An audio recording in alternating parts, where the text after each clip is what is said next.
happening, everybody? And welcome back to the True Gamer Podcast, the podcast hosted by two gamers for you, the true gamers. I'm one of your hosts, Eddie, along with my bro, the inverted gamer himself, Sheps. How's it going, bro? It's going good. We have a slightly new setup Yes. for the new setup.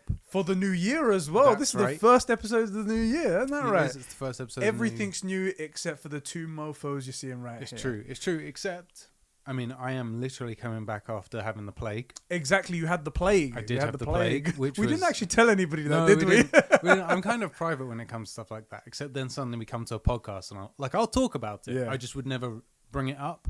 But we did like 2 or 3 weeks where we didn't do anything, and people don't know that's not because of the new year. Like, I don't normally care about that stuff. Exactly. Or Christmas Day or any of that. It's because I had plague. Yeah. So... I don't have plague anymore. I have to say, the plague has been normally very inconvenient. Yeah. Let's say this time very convenient. We took our break for Christmas, and it was like, now you get the plague. It's like, oh, thank you so much, plague. You're so nice. Literally ruined my Christmas, and New Year's. Like slap bang. I think my first symptom was Christmas Eve. So from Christmas Eve to the 5th was my last day. Somewhere in there. Isolated and couldn't do anything. Two things. One, did you die? No, I didn't. Okay, cool. And second thing, does that affect me in any way? I mean... Then GF, bro. I'm trying to be PG here now. I appreciate it, man. I caught your Demon Souls stream. Yes. Okay, that was probably one place where I wasn't PG. You were surprisingly good at it. I tried, but sometimes I was like, I'm gonna... So, I'll tell you the big difference. So, like, the whole get fricked thing. Yeah. And then I promise we'll get into the actual podcast. Is that I made saying get fricked a joke. Like, I do it because it's funnier to say get fricked. Yeah. And then call someone a cunt. Yes. It's like, oh, this guy's very censoring. He's being careful. He's being very good. What? right. And the first time that ever happened, and also there are people that don't know us, right? Yeah. And I'll get the odd interaction on Twitter, and people will be like, why are you censoring frick? Or, like, why did you censor frick and then call the guy, You called him a child molester afterwards. It's like, what? I think your priorities are a little bit off right. So, anyway, if you choose to view it like that, it becomes so much easier to say frick, because it's part of the running joke, innit? Exactly. This podcast is actually brought to you by our incredible patrons over on patreon.com/conversations. Who do we have to thank? We have Diogo Dildo, Isak the Ultimate, Carol of Rivia, aka Catsper the Friendly Patron. You can tell it's been a couple of weeks since we did this. Record Friction, Dan the Man, Jeremy Renner, that's right, an official Avenger, Martin Scorsese's Master H. Bartz, the Midget Aloy from Smallville, Sabine, Master Chief himself, Al Biscori, Super Sus Ben Fryer, the Star Wars Encyclopedia, Adam Sunling, the Gaming of Gaming Shy, David Bindis, and the Assassino, Ezio Al Felipe. How's it going? Thank you so much, boys, for keeping the lights and mics on and the gaming going here at Conbrosations and Conbrosations in general, guys. That's right. Thank you so much right there. So speaking of Conbrosations, speaking of Patreon and stuff like that, we have a big thing coming up. Yes, we do. Yeah. In precisely, if you're watching the live version, if you're not a patron, then you're precisely a week's time from now, on the 16th of January at 12 p.m. GMT, we are going to be launching our live Conbrosations Day. We'll be hosting. It is Conversations Day. It is Conbrosations Day, guys. That's right. We're bringing it back. We had so much fun last year doing it. It was a big old stream. We were cut down in our prime, I would say, even though we were probably dying at the end of it. Yeah. And we were cut down because of the limitations of the laptop, how it went to shit. But we played some games. We had some announcements. We watched some movies together. It was so cool. Isn't that where we actually funded the streaming rig? Exactly. Yeah. After that, we was like, how much longer could we go on for? And then we had those streams and they were terrible. And then it was just, and then the lovely guys at home helped us reach our donation goal to build the streaming rig. And now nothing will stop us. We're going to have 2 24-hour streams back to, no, we're not doing that. No, we're not doing that. We're definitely not doing that. We'll go for as long as we possibly can before we decide just before we decide to end it all. Just before we go, do you know what? Do you know what? Let's just end the stream. Let's end the stream right now. So I could either end myself or click this one button. Let's do the button first. Let's do the button first. And if I still feel like it Right. afterwards, Exactly. then I'll do it. Exactly. But guys, it's gonna be awesome. You guys should come check it out. I've been working tirelessly behind the scenes. True. I nearly had a breakdown the other day trying to get things ready for this day. You did. And it's I love, by the way, what you stress over. You know what it is, and it's the dumbest thing. I mean, I'm glad you said it, because I feel like people would think, without knowing, that, like, it's like, oh no, it's just really important to Ed. No. It's the dumbest shit. Yeah. It's the dumbest stuff. And the best thing is you're like, oh my God, I've been stressing out for days. What do you think about this? And I'm like, well, what about that? Oh, we could do this. What about that? We've nailed it. It took you 2 minutes to text me. Genuinely. Nailed it. We get it done so quickly, but my mind gets stuck on this, and it's almost like I've anchored myself to that point. I can no longer move forward. I'm going to be honest. Branding stuff, because that's what the one of the issues was branding. Mm-hmm. Not the easiest thing. Yes.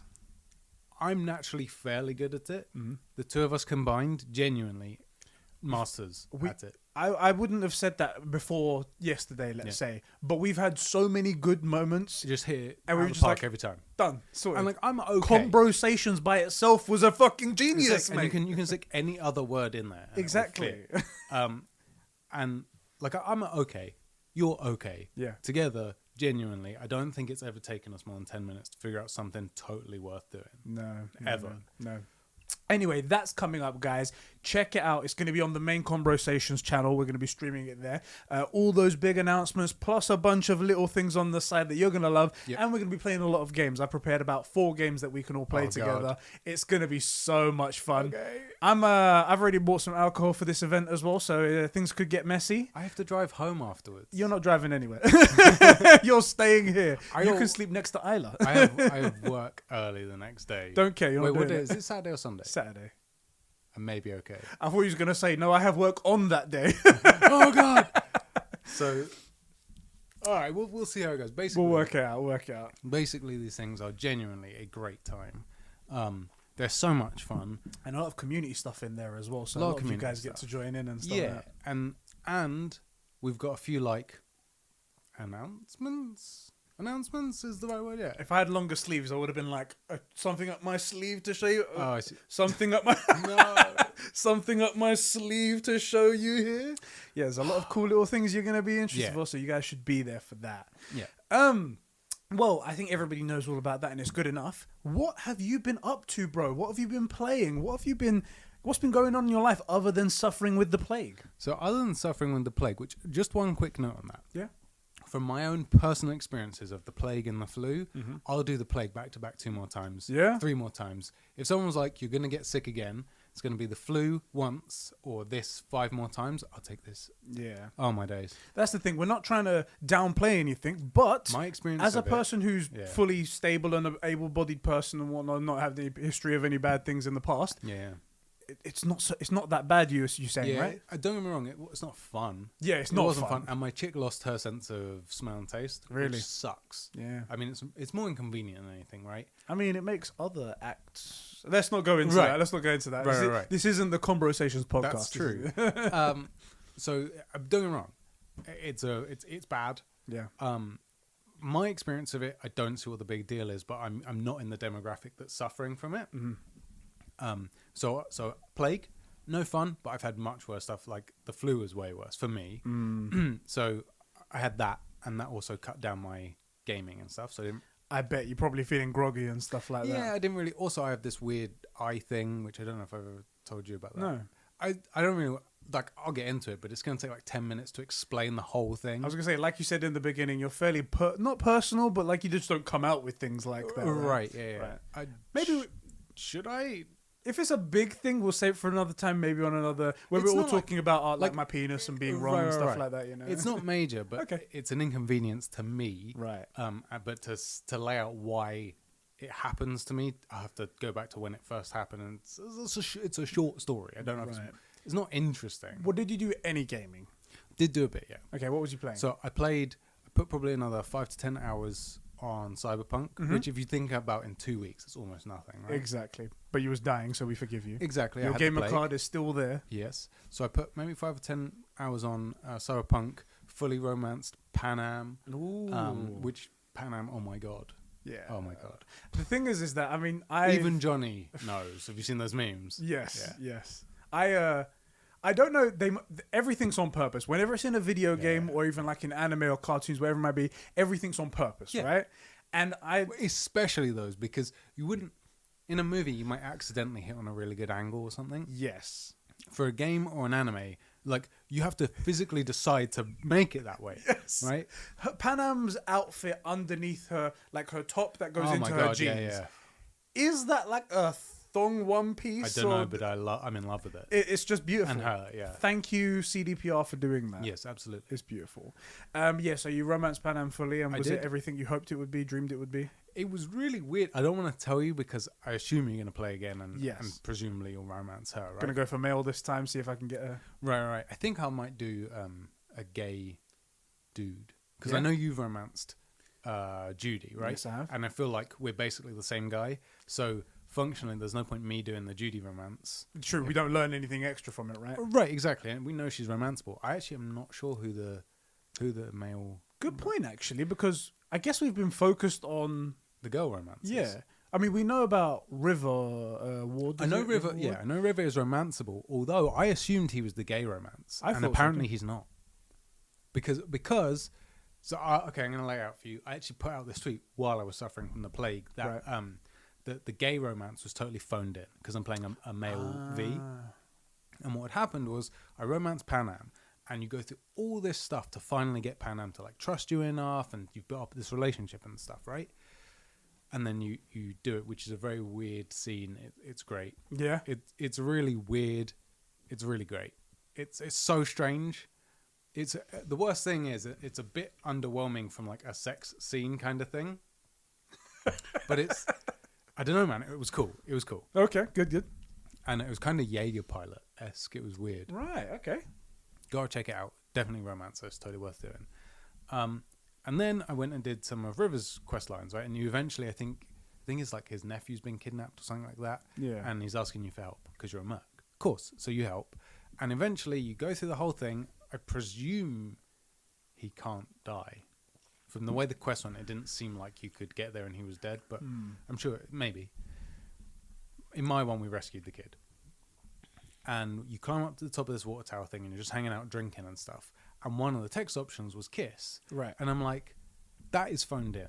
Because you weren't aiming for that the whole way. This whole way through, I've been trying to pick options with Panam to like that are more seductive, right? That are more likely to angle us towards romance. And you felt like you worked for that. Right. And I was like, if I say this, is that more romance option than the other thing, right? And there was none of that, just like a lips symbol and it says kiss. And I'm like, is that really the gay romance? Is you do a couple of missions together and then you go in for a kiss and you get the gay romance. Nail it. Yeah, that's not cool. I felt the same for so I'm a female and I'm currently doing the River missions as well. And I feel like he's leading a bit more than maybe that's just he's more suggesting to me. Like he's like being like, oh, hey, it would be a shame to lose you or that type of thing. Like saying things like he cares about my V. I don't think he said that to my V. Well, maybe because it's a dude, your one, isn't it? Yeah. Maybe it feels less comfortable saying it, but maybe because it's a girl, he's saying... Or maybe he said it and I just didn't even clock it because I'm a dude. Perhaps you didn't perceive it as being hit on and whatnot. But maybe that... I think that maybe because he's the guy, he's trying to be more forward and initiative and whatnot. It may not be like that. It may be phoned in. I don't know. I assumed that River was gay because his kid, the nephews, the little kids at his place. Because his dress sense is just too good. He's on fire, queen. No, the kids say, hey, is this your partner? Is this your new partner? And he's like, no, just a friend. And I didn't take that to mean new cop partner. I took that to mean like romantic partner. Okay. But generally speaking, when you introduce your partner, it's because you're a dude and you don't want to say boyfriend. Yeah. Or something. Like, I don't know why. Or to mean more than... Or to like not make people... Like the weird people around you might think something or something like that, yeah. Okay, no, I feel that. Well, I'll have to see for myself as well what it's like. And once you... Did you actually complete that? Did you go into it and try and kiss him or... No, because I didn't save beforehand. Right. And because I would have. Because I like... But you didn't want to screw up anything. Yeah, like... also... I didn't want to have to go back so far to undo whatever happens because I didn't know when the last save was, and that bugs me. I feel the same as well. Like when now River's like hitting on me, and I'm consciously thinking, I'm like, I'm not gonna do anything with him because I'm one and true to Judy. Same with me. I'm like, I've just spent all this time finally getting Panam to trust me, because right? Panam's like really avoiding. She's really constantly in her progresses. Like, and one of the things, do you get texts from Judy? Yes. Right. Same sort of deal with Panam, and you're like, this is a very strong woman in this area, but when it comes to like romance and stuff, this is a very delicate person who's been like hurt before and isn't willing to open up and all this stuff. Builds a lot to the character. Character's built very well. Right. And I'm like, I'm deeply in love. You know, it's like, weird to say, but they've done a good job. It's a very good job. So I'm like, I'm not gonna mess that up, mainly because like there will be a playthrough where I go through and romance a couple of people and see what the fallout is. Like in The Witcher, if you romance both Yen and Triss, do you know what happens? Do you know this? No. Oh, it's really actually quite good. They meet you and fuck you up. Yeah, they basically, they solicit a threesome. Oi, oi. And then they just leave you hanging. Hanging or standing? Just hanging. Okay, you turn up and they're like, "You're a dickhead if you really thought we were going to do that. Like, you're the dumbest guy going. Oh, man. Geralt of Rivia, you're so stupid." Poor Geralt right there. But, like, this is the thing. I like to do this stuff. So, Mass Effect, one of my favorite series of games ever. Most of the crew, I believe all of the main crew and some of the notable crew members, like, is it, what's her name? Kitty, something like that, on the Normandy, are romanceable. Right. I've played that game enough times where I've romanced all the female romances, I've romanced all the male romances as a female shepherd, and then any ones that you could do as like gay. Because I want to see if are there any differences as a male shepherd going for like this character. Liara is a really good example, right? Liara is isn't Asari? The blue tentacle-headed people. Yeah. Their race can breed with anyone. Okay. Right? And they have no... Just put your DNA inside me. Basically. So they're all what you would call female, right? What we would call female. Yeah. As far as they're concerned, it's just, you just need DNA. Yeah. Right? So it doesn't matter if you're male or female. So, well, I romance Liara as a male shepherd and then romance as a female shepherd. Is there a big difference? Right. Not really. Okay. But there is some small difference, but it's mostly the same. Mostly the cutscenes that change, right? A female to male body figure. Yeah. But I like to do that stuff. And so I'm going to go through and I'm going to romance a couple of people and see what the fallout is. Right? I'm going to go through and romance like all this stuff. Anyway, I just thought of something. You know, when we last spoke about this, we started speaking a lot about the romance options because it was like one of the big things and whatnot. And I think it might have been Diogo or Ben or something like that. One of the guys, they were just like, so Eddie and Sheps, or it might have been Isak. So Eddie and Sheps just want a cyberpunk dating sim. That's what they want. Because all we talk about are the romances. The problem is because we don't want to talk about the missions and the stories. So there are, especially because... And I just realised we did it again. Especially, look, main story-wise, there's probably not all that much variation, I guess, I assume. Then any of the side content is technically spoilers because you haven't found it yet, and I've found it. Yeah. Trust me, I've found it. Actually, I haven't met Sixth Street, really. Don't know the Sixth Street. I've only met them once, and it's not been very significant so far.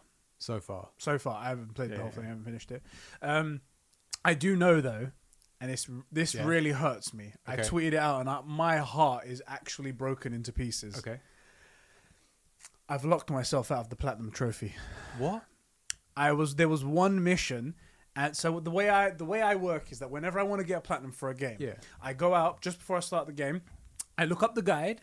And I usually am good enough that I can, if I see something minor spoilerish, because these guides are usually very good, especially PowerPix is the one that I go to, very good about spoilers. Unless it's required for you to know, he won't put it in there. Yeah. If it's required, then, it's just part of the guide. Right, You're here for a reason. I read it, and sometimes when I read the word, I'm like, okay, I can block that out of my mind and I can continue going, right? Or if I've read it, that's my own fault. Yeah. You went looking for it. Exactly. It's kind of different, right? I didn't want to do any spoilers for this game.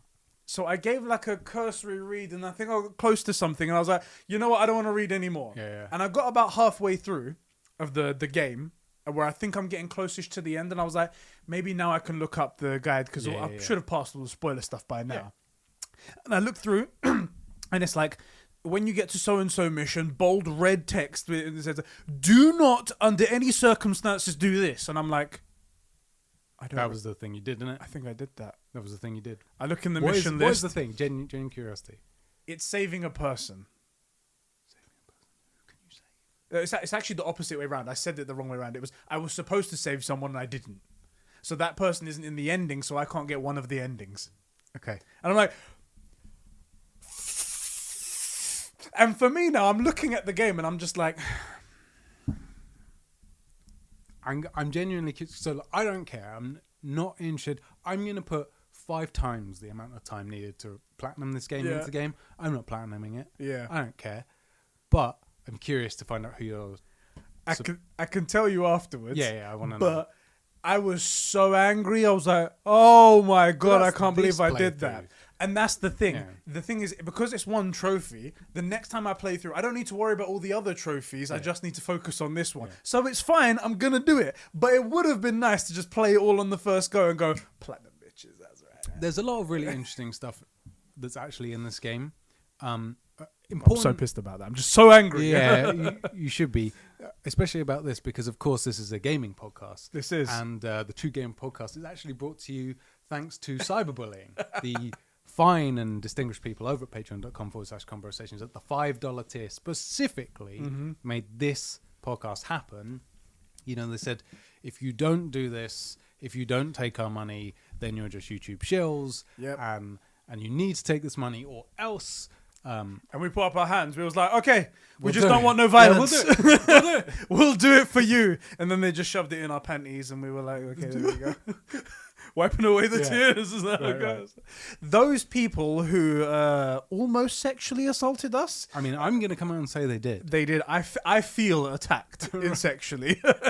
Those people are Jeremy Horde, Record Friction, Diogo, Adam Sunling, Isak Manny, Dan, Catsper Coral, Real Cinema, Sab2557, The Ultimate Audio Virgin, Albiscory, Poppy, D Scoopy.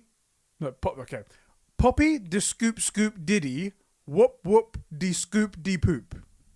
Don't know what that's from, but thank you, Ashton. Hooded Dude, Benedict Clobbers, Batfan527, Adam H, Fishy, Zahir, and Cobra SS. Thank you, bros, so much for keeping the gaming going here at Conbrosations. You guys are true gamers. I always try to match the names that are on there to either the Discord names or their actual names, and I feel like I get 7 out of 10 of them.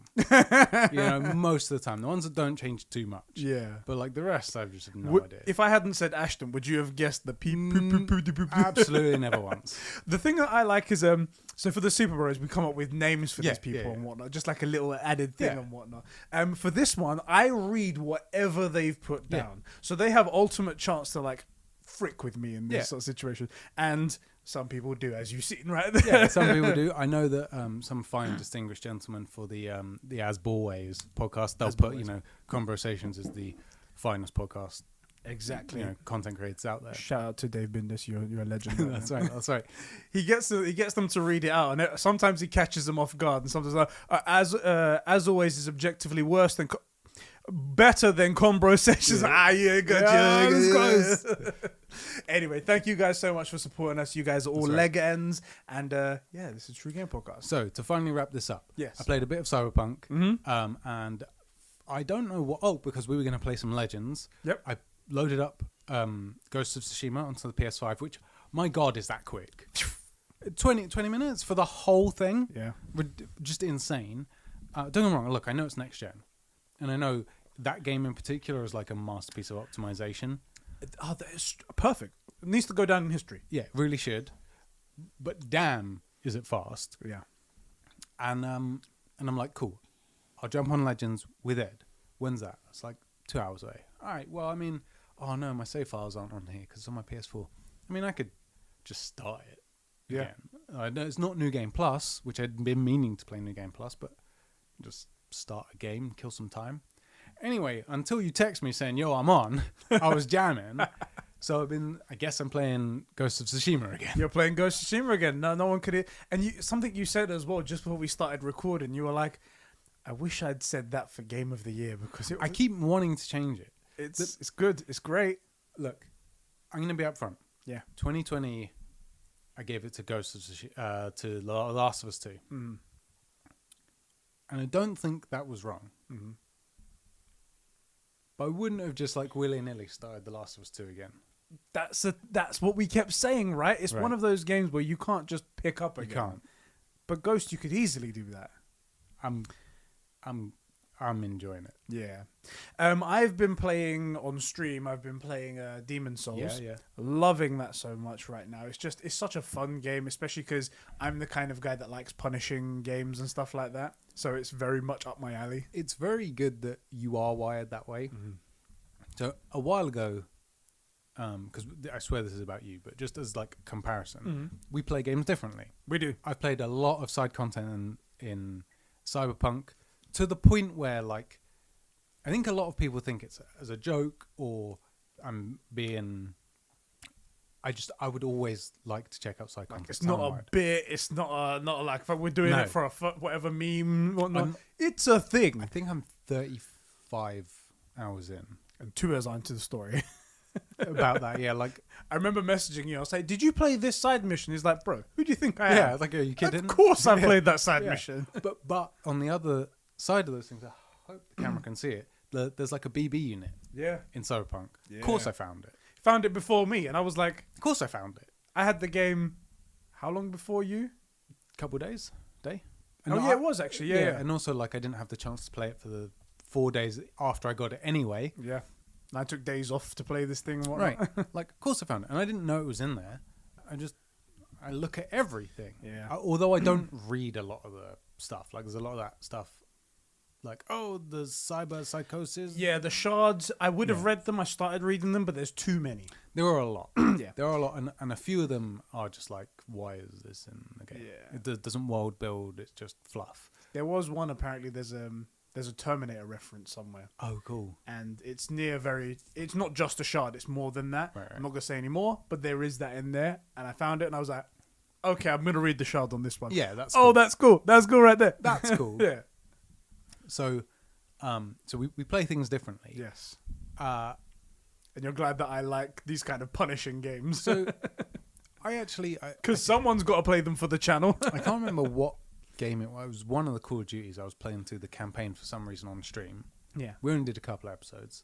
Oh, it's because The Last of Us 1 had a glitch. And I couldn't get past it. It's a very glitchy game. Really, really annoying. The way games glitch for you is just too much. There you go. Laptop's ringing there. Yeah. Really, really kind of frustrating because it was a point in the game that isn't hard to get past. Yeah. As long as you stealth around everything. I remember seeing it. Or kill things. And no matter what, there was this one, I think it was a clicker that would spot me through everything. Just, it couldn't not see me. Yeah. And anything else I killed summoned it. And I couldn't get it. And you can't kill them and whatnot. So unless you have a really powerful weapon. Especially that early in the game, I had like 4 rounds. I couldn't kill it. You had a half a rag. Why couldn't you kill it? Right, exactly. So anyway, we start playing Modern Warfare or something like that. One of them. And Diogo, frick you, is like, put it on super hard mode or whatever. Like, okay, I can do that. Like, it just means it's going to take longer. Right? It doesn't really impact anything. And it means that, like, I can't necessarily play the game the way I would want to play it, which is like stealth is optional kind of guy, right? I want to just walk out into the middle and murder everything and go through and find the story. But fine, it's Call of Duty. It doesn't have a lot of story, so let's just get through to it, right? Otherwise, we're playing multiplayer. And for me, that wasn't like particularly not that it was bad, but I would never have getting past the difficult section. I was like, great, we're past it. Right, there's no satisfaction for me. You, on the other hand, and I've seen it from like your crushing playthrough. Because here's the thing: Last of Us 1 Remastered, you played on Grounded. You weren't streaming it. You weren't. You did it because you wanted to beat it on just that by illness. Right, that's your illness. Same with me, where like Last of Us 1, like I found everything. Yeah, I've found all the comics. Weirdly, it's weird how you would think being with my illness that I don't platinum things more often. You would think, actually. Yeah, that's a good point. But it's because I don't like... Because there's other types of trophies where you have to do certain things and they're not find everything. Exactly. Yeah. Doom Eternal found just about everything. You do the most boring grindy ones, but grindy bits to the trophies, but nothing else. I know, it's weird, isn't it? But I do love like you said, I do love the satisfaction of overcoming such a huge hurdle and whatnot. It really does work for me. And I'm glad you do, because it makes the streams entertaining in a way.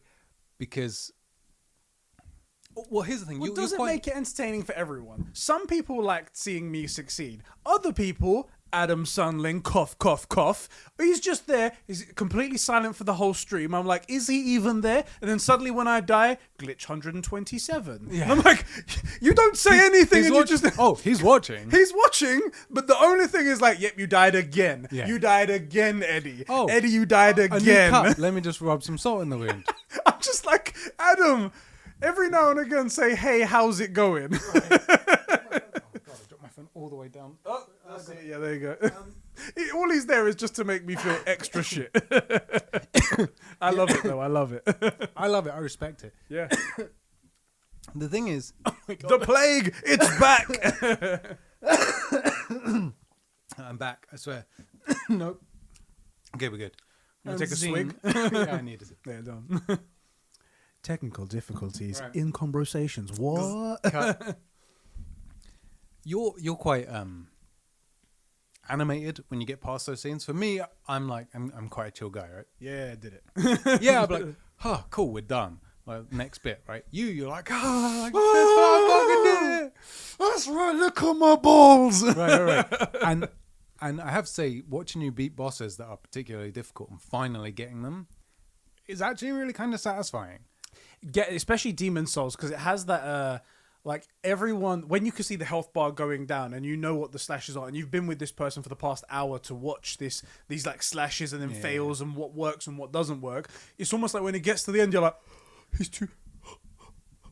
And then all of us collectively breathe out, oh, yes. Right. He did it. Oh, my God. Yeah, something about Demon Souls. Especially it's just so a game good. like that where just because you're close doesn't mean you're close. You haven't done it till it's dead. Be goddamn careful. Yeah. Anyway, also, Demon that Souls guy is great. yesterday, that nonce. Oh. Who, by the way, the second he was talking, I'm like, I don't know anything about this game. This guy's a nonce. You need to kill him. And then what happened?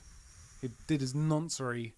I saw him because he was in a previous part of the game and he ran off. And I was like, okay. And then I saw him in the Nexus place, the Hub World. And I was like, so I guess he's a good guy? And then when I saw him there again, he does have a nonce face, and I was like, I don't trust this guy, but he's in like the hub world. Yeah, he you must were saying be a like good he's at guy. the Nexus, so he's got to be. So I don't know. And then he about kicked the me into a story. goddamn pit, and I was like, "You mother!" Watch when I come back, and I came back and killed his ass. I don't know anything about the story, right? So when you were like, "Oh, well, he's at the Nexus," that must mean he's a good guy. I don't know what Didn't that register. Means. Yeah, to me that doesn't mean anything, right? And I'm like, look at him. Yeah, definitely like someone's touchy uncle. Yeah, you know he's got that mouth as well, because he does like a big smile thing. It's like he's like the weirdest mix between like a zombie looking vampire type thing and Gollum and a nonce. Yeah, and there's a bit of Voldemort in there as well. Yeah. Anyway, I'm glad you killed him. Good fun. He was actually a fairly tough He had customer. a huge shield that covered his entire body. I was like, is that necessary?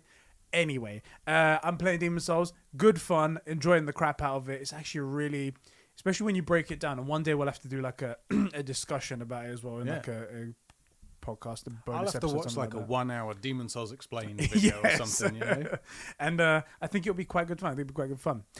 This episode is... we got more. This is the thing. Because this is in between Conbrosations Day and the year starting, we didn't want to leave you guys without content. We wanted to do something.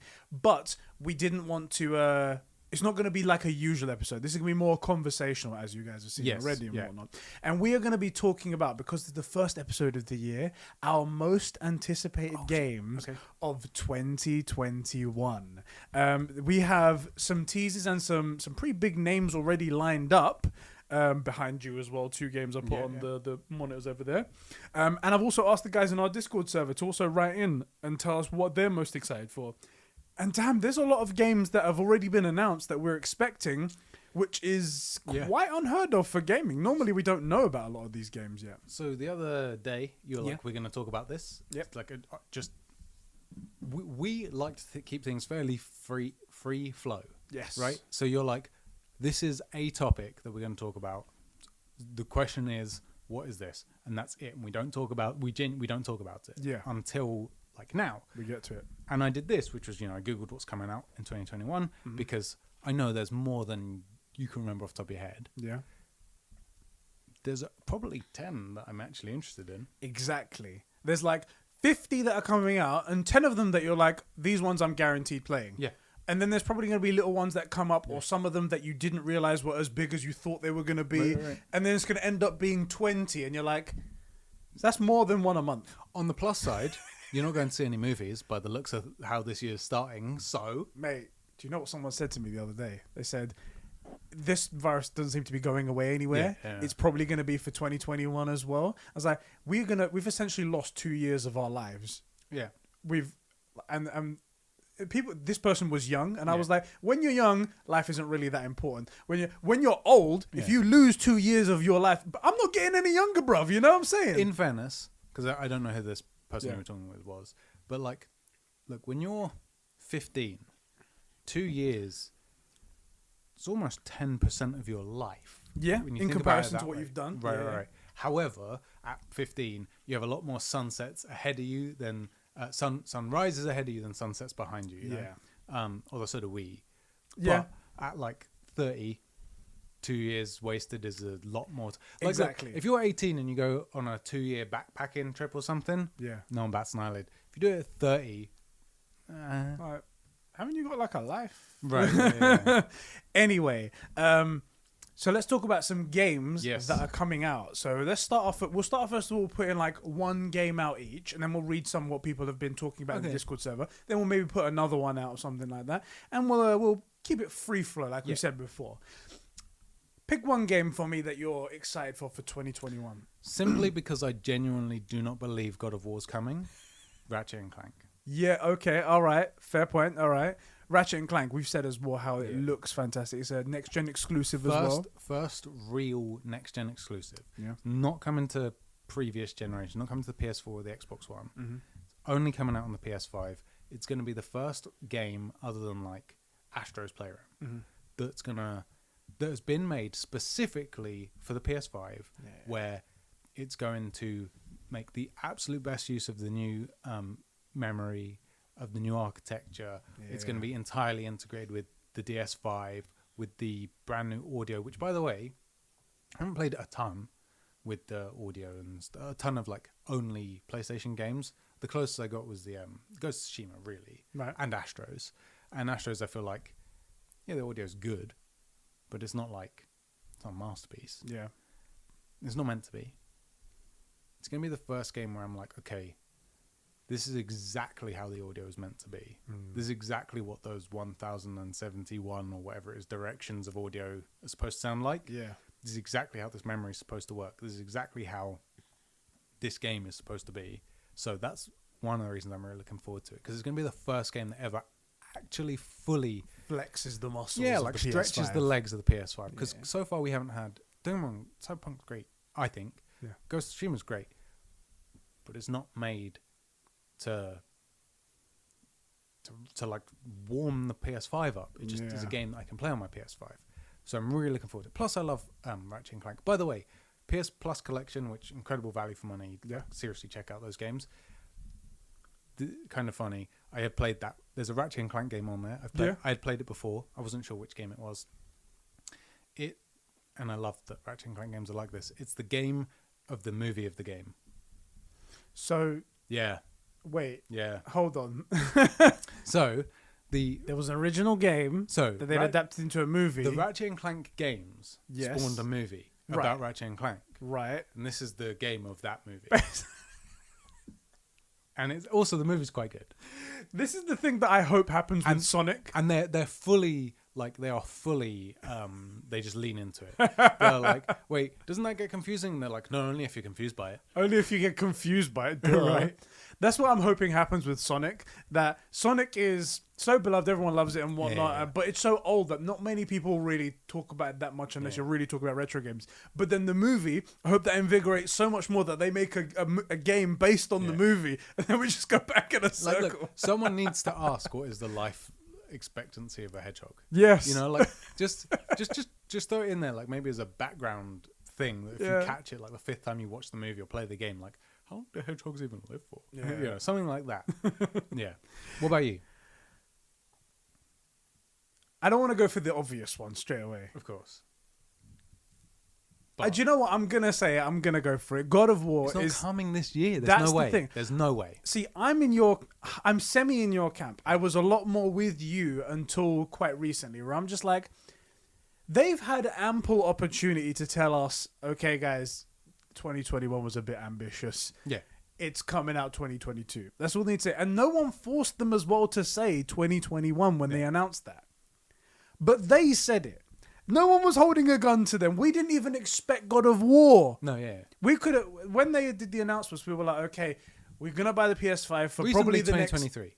Exactly. We said we're going to buy it for the next, if you like Horizon. We're going to buy God of War sequel is going to be great, but that's probably a far out. That's literally what everyone said every single time. Yeah. And then they came out and said 2021. And we all lost our shit. But everyone was like, but is it though? Immediately, you and I were like, oh, hold on a minute. Whoa, just a minute. They've only just told us about Horizon. Yeah. So... And it does seem extra weird that Horizon and God of War coming out in the same year. Yeah, that's a big... 2 of their tempo items, right? Yeah, for sure. Like, look, I'll be upfront. Horizon not my thing. Exactly. I love the aesthetic of it, but I had issues with the game. It's a tempo game. Yeah. That is like a... If there was, say, a number of... Let's say just 4, a nice round number of pillars that hold up the tent that is Sony, you'd have to say, like, one of those is Horizon, one of those is God of War, one of those is obviously Conbrosations. Exactly. And then The Last of Us, no one else. Exactly. But because they've said it and they've had ample opportunity to tell us not to, I'm going to assume that there is actually coming out in 2021. And I'm going to say that is going to be my most anticipated one, probably for a lot of people. I can't wait. But the problem is, this is another Last of Us situation. Yeah. It is the highest of highs. I've said it before. This is my favorite game of all time. Yeah, and I don't think anyone can reasonably dispute that. Exactly. Yeah. But that leaves a lot of area to fall into and be worse. From the best to all of this below. I feel you. I think... I'm scared as well as excited. I think the key... The thing that they can't ruin...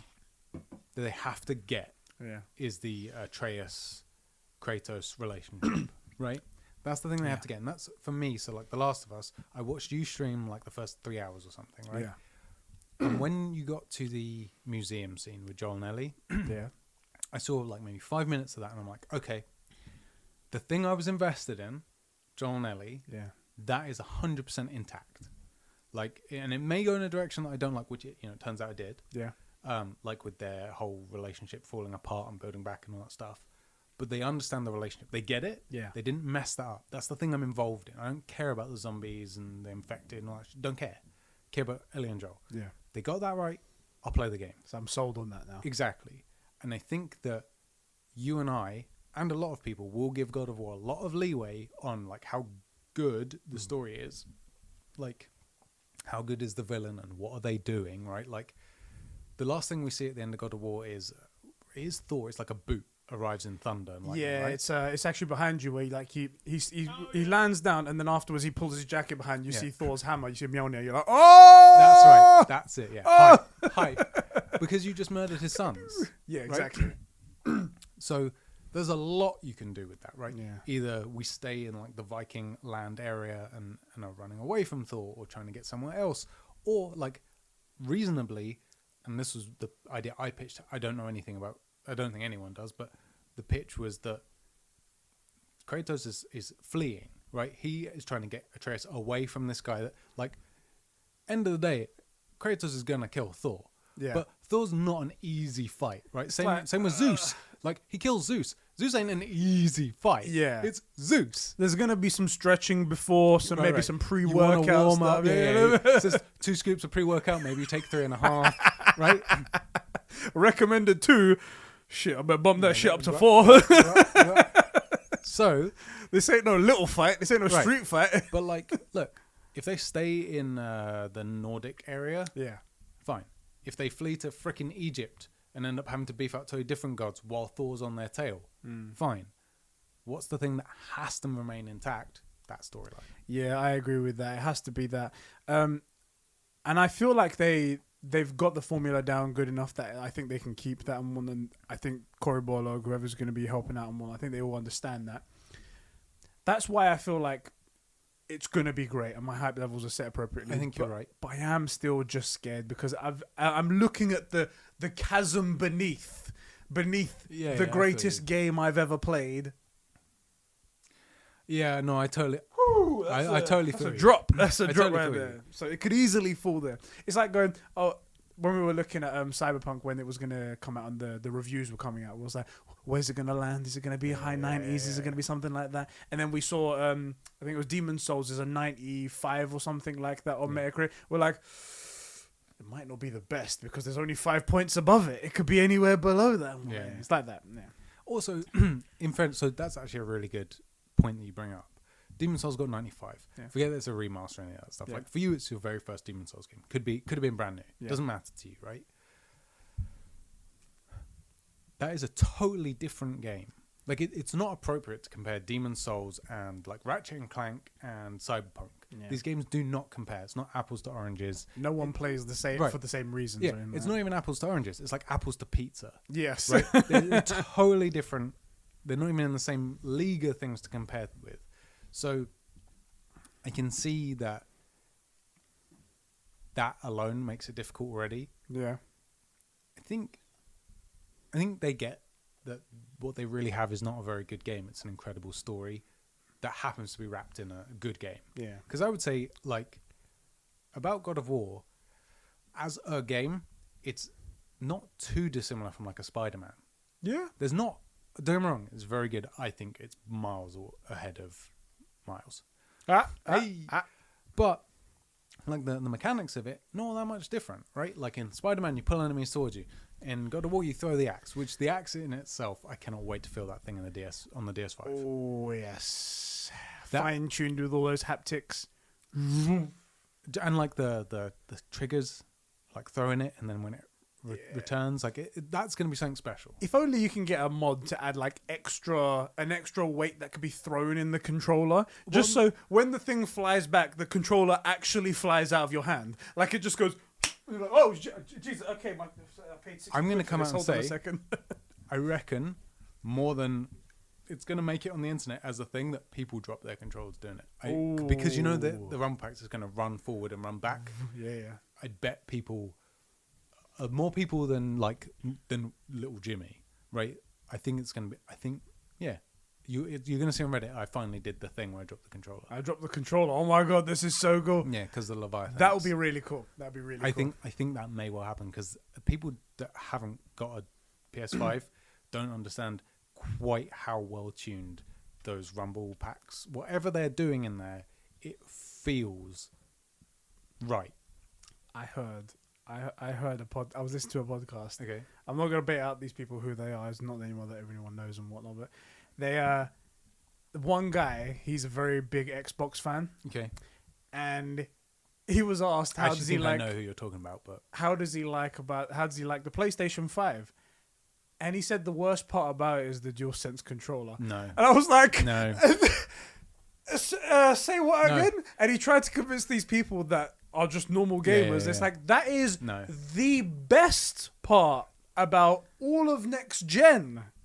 Did you get that wrong? For the record, forget it being like... So, I set up my PS4 in my bedroom now as like a Netflix machine, basically. Right. And you still use the controller. Yeah. DS4 is a good controller. It's fine. Yeah. And there were all these things about, look at the new shape of the DS5. We're calling it the DS5. Deal with it. You're calling it. I'm not calling it. I'm not treading over that line. But so going from I use both probably every day. Yeah. To some degree, right? whether it's just for Netflix or whatever, the shape, weight, and size of the 5 alone is drastically improved. And I didn't think there was anything wrong with the 4, but the 5 is just right. Only when it happened you realized, wow, this is so much better. Yeah, the DS4, so much better. The DS4 is, and we didn't notice it at the time, a little bit too small. Yeah, and a little bit too light. It's the same with the and there's not quite enough somehow to wrap your fingers around. It's the same with the DualShock 3. We were back on PS3 days. That was our console. Yeah. Didn't at all. People used to say, "Oh, it's a tiny thing. It's for like little girls. It's for like little babies." And I was like, "What are you talking about? I'm completely fine playing the game." And then we got the DS4. It was like, "Shit, that controller's small. Wow, that controller is very small. I can never play on that again." Yeah. And now we've got the DualSense controller. Wow, the DualShock 4 is. We needed an upgrade bad. That's what we needed. The thing is, like, we didn't need it.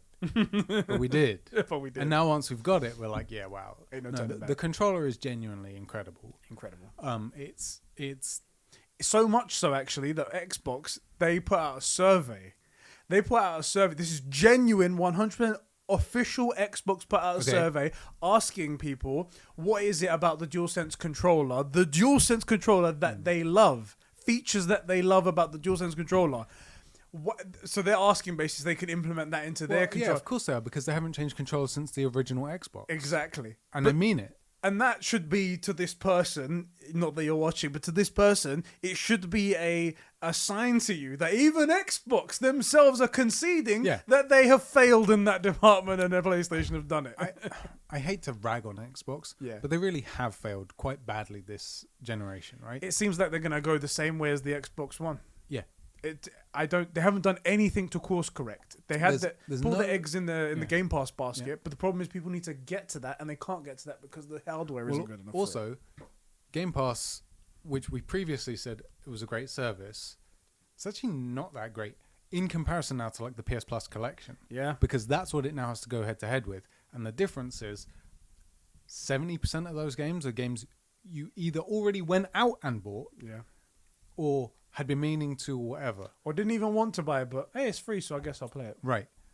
On Game Pass, there's not many games out there that you would pay full retail. Oh, sorry, you're talking about PlayStation. I was talking about Game Pass. My apologies. On Game Pass, it's like, I wouldn't have got it at full retail, but it's on here, so yeah, why not, right? Yeah. Most of the games on the PS Plus collection, we already bought. Yeah. Right? And everything on there's probably worth the money. There's maybe 2 titles that you're like, not for me. Right? Yeah, like they got Black Ops 3, and I was like, I wouldn't buy that now. No. I wasn't even happy really that I bought it back then. Same. Other than us playing all multiplayer, and exactly. we bought it for the bros hanging out. Yeah. And Battlefield 1 is it on there? Yeah, I wouldn't have bought those. I bought that back in the day, and it was alright. It was okay, but now I wouldn't buy it for sure. But I would buy God of War. Again, definitely. At full retail. Uncharted Collection, Ratchet and Clank, Days Gone. Guys, you have to play Days Gone, especially now with 60 FPS. Play Days Gone. Like the comparison now between the Game Pass and PS Plus collection, when you consider that PS Plus collection is functionally free, and the difference is you need PS Plus to go online with your PS5. Yeah, you have to buy it. Yeah, so you had to buy anyway. It was kind of factored into playing on the PlayStation, and they threw in all these games on as like here's the reason that you're buying it as well. Game Pass is an additional service. You have to be on the Xbox and you get nothing. You have to be on the PlayStation 5 and you get God of War, Days Gone, Persona 5, The Last of Us Remastered. It's Persona 5. Last of Us Remastered actually is on there. Yeah, you're right. Persona 5 is, Days Gone, Ratchet and Clank. Like they had Zahir by the balls when they just went, Persona 5 done, sorted. All they need to do is announce Final Fantasy Remake for the next one. It's like, well, I'm yours for life, Sony. That's it. I'm yours for life. So Game Pass now actually isn't that big of a draw, and it was the biggest thing Xbox had going for it. Sony killed them on that. Yeah. The controller, nothing is different about the Xbox Series X controller than the 360. Actually, hold on a second. They added the share button. True. Which wasn't there before, and so no one cared. Eat your words, sir. Yeah. Like the only thing I can tell that's really markedly different that they didn't nail on the PS5 is actually like the home screen and stuff. The UI is... It takes a lot of getting used to. Yeah, and things aren't... Yeah. I feel like there are a lot of functions that were just up front on the PS4, like party stuff. Yeah. Seems so much more convenient to make a party on the PS4 than the PS5. It's a couple of steps. Like the other day when we were playing Ghosts, I was like, okay, so to adjust your volume between the mic and the gameplay, you need to press the PS button, game base, go to your name, go to party view, go to the settings and then tab, adjust the slider. But then the thing is, 10 steps. And the thing is as well, you're like, well, I don't just want to adjust your volume up, but it turns out it's a ratio, right? Yeah. So if I adjust it up, what it does, it makes you a little bit louder and the game a little bit quieter. Yeah. But nowhere does it say that. Yeah, you're just like, so what does this so I'm do? like, because the very first thing I did once I clicked that was I came back into the game and started going to the audio to try and make it lower. But it turned out I didn't need to do it. But I didn't know that. Nowhere does it say, a little menu should come up saying, you won't need to adjust your game for this. Yeah. Anyway, just little things like that. But other than that, like, the PlayStation has killed it, and Xbox need to learn that they can't just bring out because someone else is innovating, and you're left behind. The Xbox Series X and S seem to me, as someone that doesn't have it, to be quite a few steps behind. I have to say, I do feel like all of the eggs were put in the Game Pass basket, and so far, it hasn't paid off. I hope that changes. I hope Xbox figures out some way to a bit more competition and whatnot, but it hasn't proved anything. It hasn't translated into sales numbers, which is what they were trying to do. Yeah. Even though people keep saying like, "Oh, they're playing a different game. They're trying to sell subscriptions." It's like, yeah, but the subscriptions need to come from the player base of the people who buy the consoles. Right, exactly. Anyway. That was a nice little tangent about consoles right there. At least it was a gaming tangent. Yes, it was. Yeah, it was. Let's actually do 2 more games from us before we go into people, and then we'll start reading out their ones. Is there any other game that comes to mind that you're looking forward to? Unfairly, Far Cry 6. Ooh, okay. Is it because of that Don Corleone Despacito guy? What's his name? Yeah, that's him. What's his name? I don't know his name. Giancarlo... Esposito. That's it. I say the words and it sounds right. He's a very talented actor. I really have enjoyed him in everything he's in, including some trash that I've seen. Like there was a show called, what was it called? Revolution. Okay. Which it isn't good, but I enjoyed the hell out of it. Okay. And the basic premise, and I think you find out in the very first episode, is there's like nanobots in the atmosphere that suck up all the electricity. I thought this was going to be like an older period piece on what a revolution. It was like nanotech. It's set in like 2025 or whatever, right? Okay. And the lights went out, and especially the very first episode, the guy's like, "Look, if it was just like a solar flare that took out the grid, we'd have been back up and running in a year or 2, right? It's been 5 or 6 years, and as far as we can tell, however many years, like the laws of physics changed. That's like the intro to you're like, what? Like there's no storms, there's no lightning. These things are eating all the electricity. I kind of want to watch it. It's not good, but I loved it. That kind of stuff really piques my interest. I like that kind of shit. It's very not good. I gotta be upfront with you. It is not good. Right. Most of the acting is atrocious, and I'm talking like by the end of Smallville and Supernatural and stuff, the guys are actually getting quite good. Yeah. In the beginning, it's cheesy. At the beginning, they're just models. Yeah. Right. I'm fine. And let's be honest, Tom Welling, literally a Calvin Klein model. He was a model before he went into this part, yes. And I feel like in a lot of cases, that's kind of what happened here, right? The main chick, Charlie, I think is her name, is just this gorgeous girl who's kind of like Aloy-esque. She has a bow and arrow and stuff. And you're like, this is stupid. Why would you have a bow and arrow? And then you're like, oh, wait, because all the bullets got used up and there's no manufacturing, so they haven't, bullets are rare and blah, blah, blah. So anyway, it's not good. The acting, especially from her uncle, whose name's Mathis or something like that, he's atrocious. I mean, oh my days, is it bad? And some of the writing is awful, but I love the show. I really liked it. I think I'm going to check it out. I'm going to put it right next to Wonder Woman, which is also apparently supposed to be really bad. Watch them back to back and just ruin my night. This is kind of like, Revolution is guilty pleasure bad. Okay. Right? It's kind of... I'm saying like Fast and Furious, but Fast and Furious has the thrill factor at least. Yeah. But like... early Fast and Furious. Yeah. It's early Fast and Furious good, which is like, at least they're trying to get a story in there. Yeah. And then make it about racing, right? Yeah. So gaming, what was we saying? Also, Giancarlo Esposito, who's in that. And he's yes, in Far Cry 6. Yes, that's where we was. And he's also the villain in this, in Revolution. And he's brilliant. Mm-hmm. He's brilliant. He plays... There is a certain kind of villain that he's good at. I actually have to say, I don't think his... what is the name of the guy he plays in Breaking Bad? Carlos? I don't remember his name. I know he's the bad guy, yeah. He's the bad guy. He's good in it, but I didn't think that was his best role as a villain. Okay. He plays certain kinds of villains exceptionally well. I'm really interested to see what he is like in this. I don't play Far Cry games. It's just not one of my brand. Mm-hmm.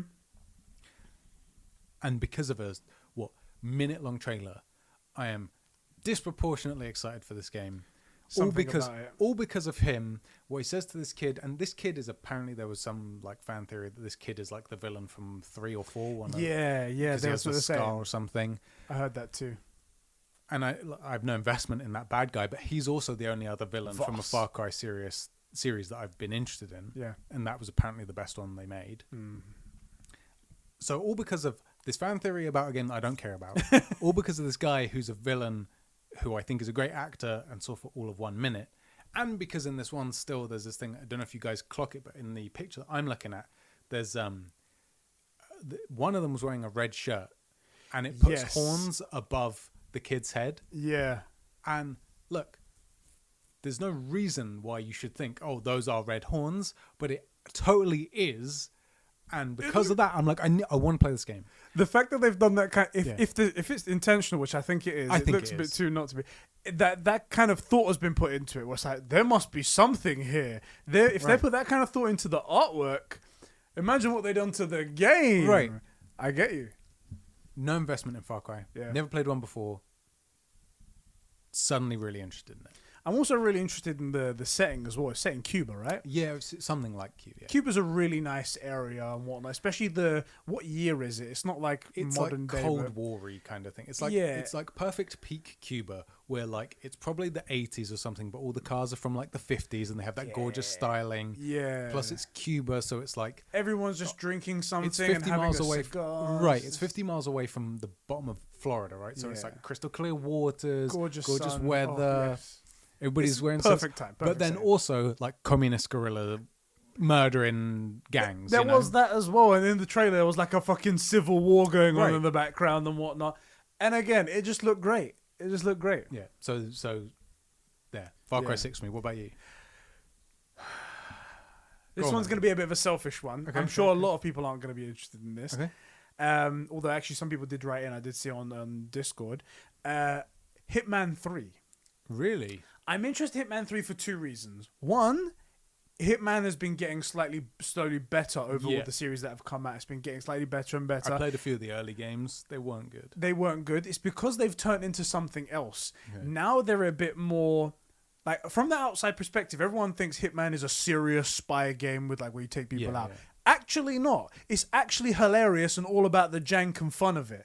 So you like, so you'll be like, you can dress up as a bridesmaid in like a wedding, and no one says anything, even though you're a bald guy in a fucking dress. Ripped, like a yoked 6'2", like 10% body fat hitman with a barcode at the base of your skull. Yeah. But you're in disguise, so you're part of the wedding party. It's like that. Or you dress up in like an outfit for like a Barney or the purple dinosaur or something like that. You dress up in that, and you're just a NASCAR race, whatever it might be, an F1 race, something like that. And then you strangle someone piano wire. Yeah. That kind of thing. And I'm like, because it has the option for you to be silly as well as be serious, it's just the perfect game. They've found their formula. Yeah.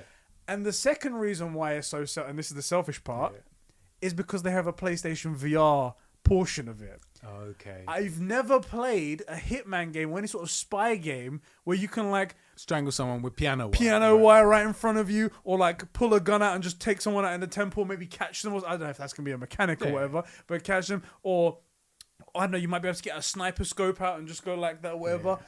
I'm really looking forward to it for that reason. That's also so cool. Exactly the sort of thing that you and I have hoped VR would get to sooner than this point. Mm-hmm. And hopefully in the next 5 to 10 years. It turns out VR maybe isn't like the next big thing. Yeah. Right? Although I think it absolutely could be, especially now with like a lot of technology is limiting it. Like Half-Life Alyx, but on the Index headset, is amazing. But PSVR, a little bit limited. Other ones before it, pretty limited. But we have to still get there. Yeah. Right. And I think we probably will. I don't think it's going to get to like a VR version of like a holodeck from Star Trek. Mm-hmm. Right. I don't think people are going to have a dedicated VR only room. Yeah. For example. Right. But I think VR could actually would, but that would be cool. Yeah, I'm totally for it. Yeah. But I think VR could absolutely get to be a much more popular thing, but it needs things like that. Yeah. Okay, interesting. Yeah. Interesting. I wasn't expecting you to say Hitman. It's something that's I haven't played all the Hitman games, but I've played a couple of them, and man, when I realized that it's not all serious, it's not 100% all just like, all right, you're going into a mission, you better do it dead right or else. Yeah. That was like, okay, this could be quite fun. Where was that other game? There's one more game that I'm actually really interested in. Like, oh yeah, found it. Yeah. Do you want to read that one? Or should I read do yours. I was going to read a comment out. Let's hear a comment. Yeah. All right, let's read a comment out, and I'm going to go for Juice's spicy sauce. Okay. He goes, most anticipated games are God of War the sequel, and in brackets he says if it releases this year, that is. Yeah, I don't agree. Yeah, Far Cry 6, like he says it. Yeah. I actually really like all the Far Cry games, at least the ones I've played so far. He says Avowed, which is Obsidian's fantasy RPG. Yeah. I have to say, so Avowed is being made by Obsidian. It's probably going to be a Xbox exclusive. We don't know and whatnot. But all we've seen so far is like a really short CG, nothing. I don't understand how people are excited for this and Elden Ring. Yes. 2 games we've seen absolutely nothing for. People are like, one of them's got George R. Martin's name to it. And I was like, okay, yeah. To me, that isn't a plus, by the way. I was going to say, he did a little bit of good with Game of Thrones. It's but taken then him 12 years to write one book. Right. And the guy, he's getting paid bucks for. So if I was getting paid that amount of money, trust me, I would come out with a book. Maybe not that good, but it would be good enough for that. Trust. For that amount of time, it would be decent. You know what I mean? He also wrote down Hitman 3, Deathloop, Starfield if it releases this year, but we don't have a release date for that one. And Hogwarts Legacy. Okay. What was your other game that you were Hogwarts Legacy. Hogwarts Legacy, right there. But before we talk about it, look, I think everybody's going to be fairly excited for that. Except for me. Okay, fine. I'm actually not excited for this game. Cool. But that's because I'm not a Harry Potter fan in the big way that everyone is. So, Harry Potter, I think most people are Harry Potter fans. Most people. There's a big... I know I'm in the minority. Yeah. And I take the piss out of people on Twitter, but I know I'm in the minority. Right. And I love Harry Potter, but I got a real... for example, I read a lot more than you do, right? I haven't read in a while, but I read books sometimes. Harry Potter, when I read, it's comics. It's nothing. Right, exactly.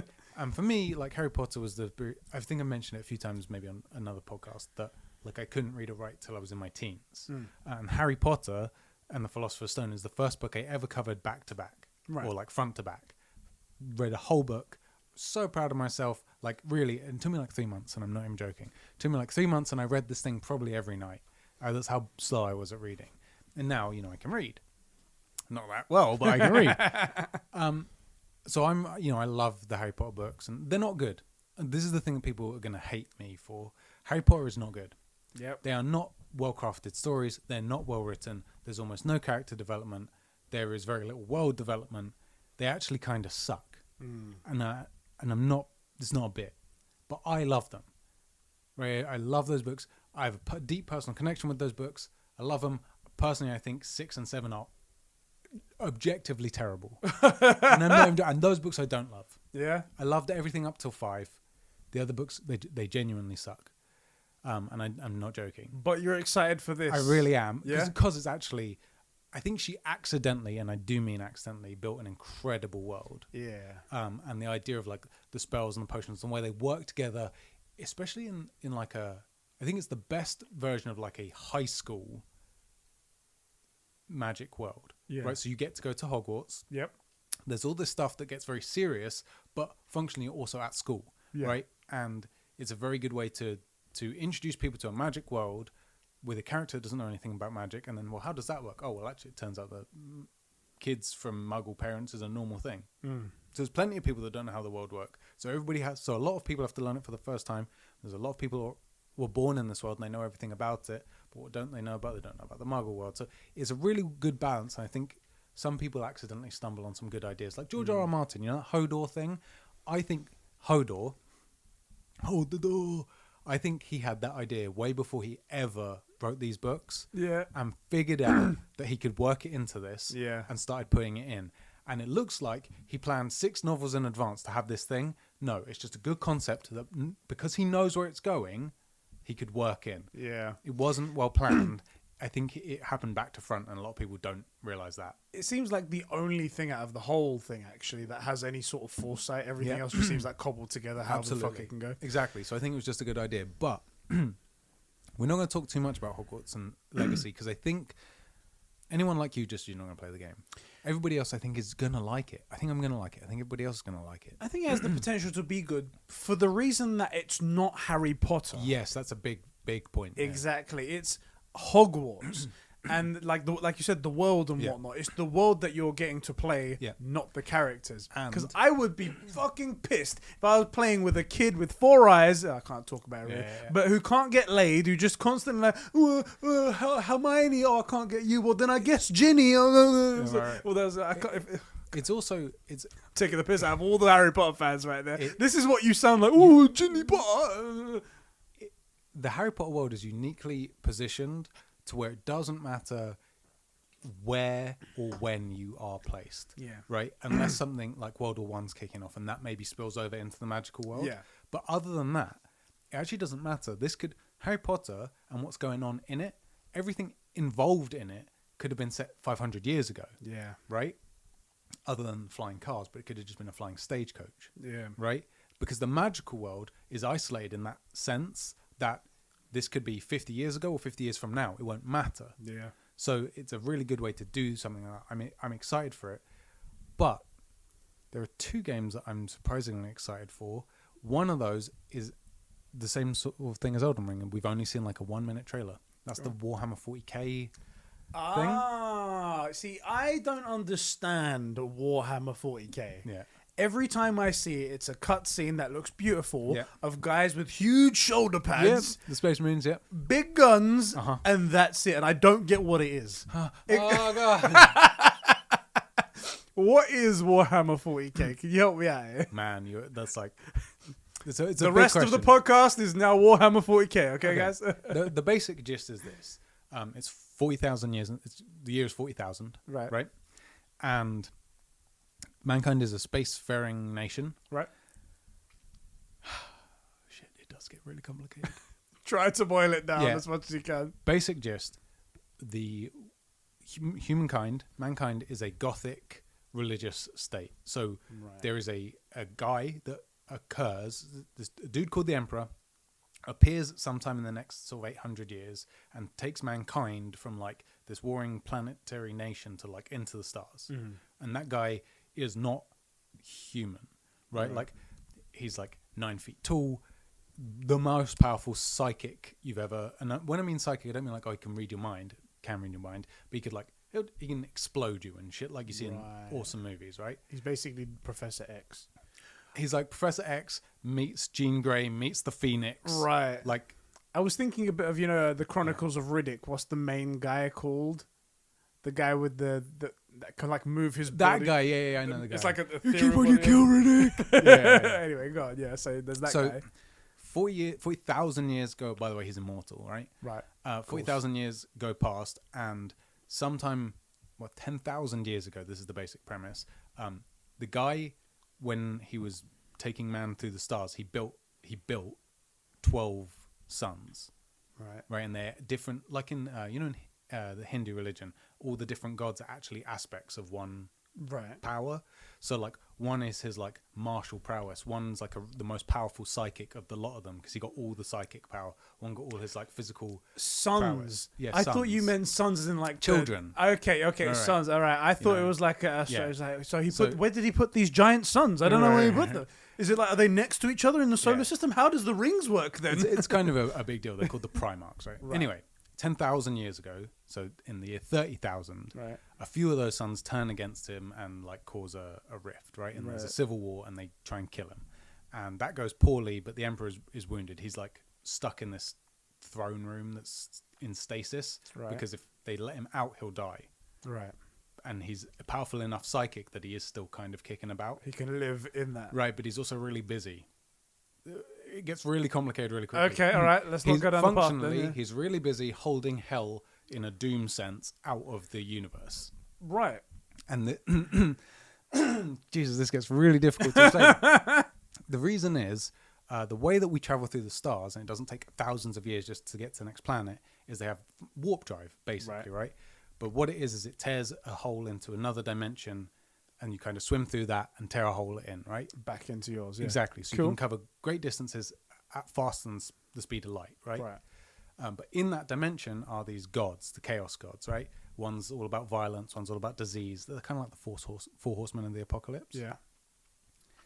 And those guys are chaos. So when you see the Space Marines, but they have like skulls and red shit and horns, they're Chaos Space Marines. So the sons that turned against the Emperor, they got extra power from the Chaos Gods. Okay. God, this gets really complicated. I was going to say, okay, I think I'm there, though. So then the Marines are there to protect everybody from those guys?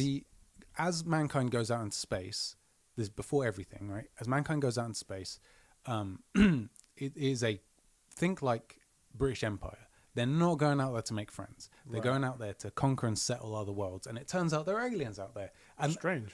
Aliens don't like it when you try and conquer their world. Wow, no. So he builds this enormous army. Be cool, aliens. Let us just take you over. Come on.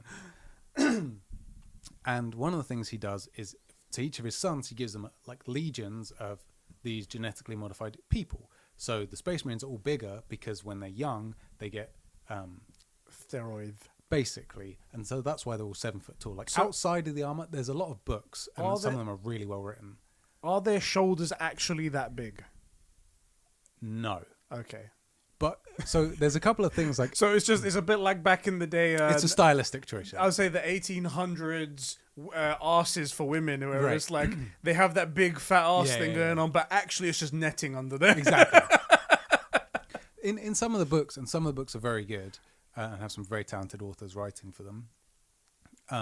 There's a few people that, and I appreciate this, where they're like, the Space Marines are big dudes. They're like 7 to 8 feet tall in this armor and stuff. And then when you see Space Marines outside of the armor, most of these people, and a lot of these guys are like seasoned warriors, the characters.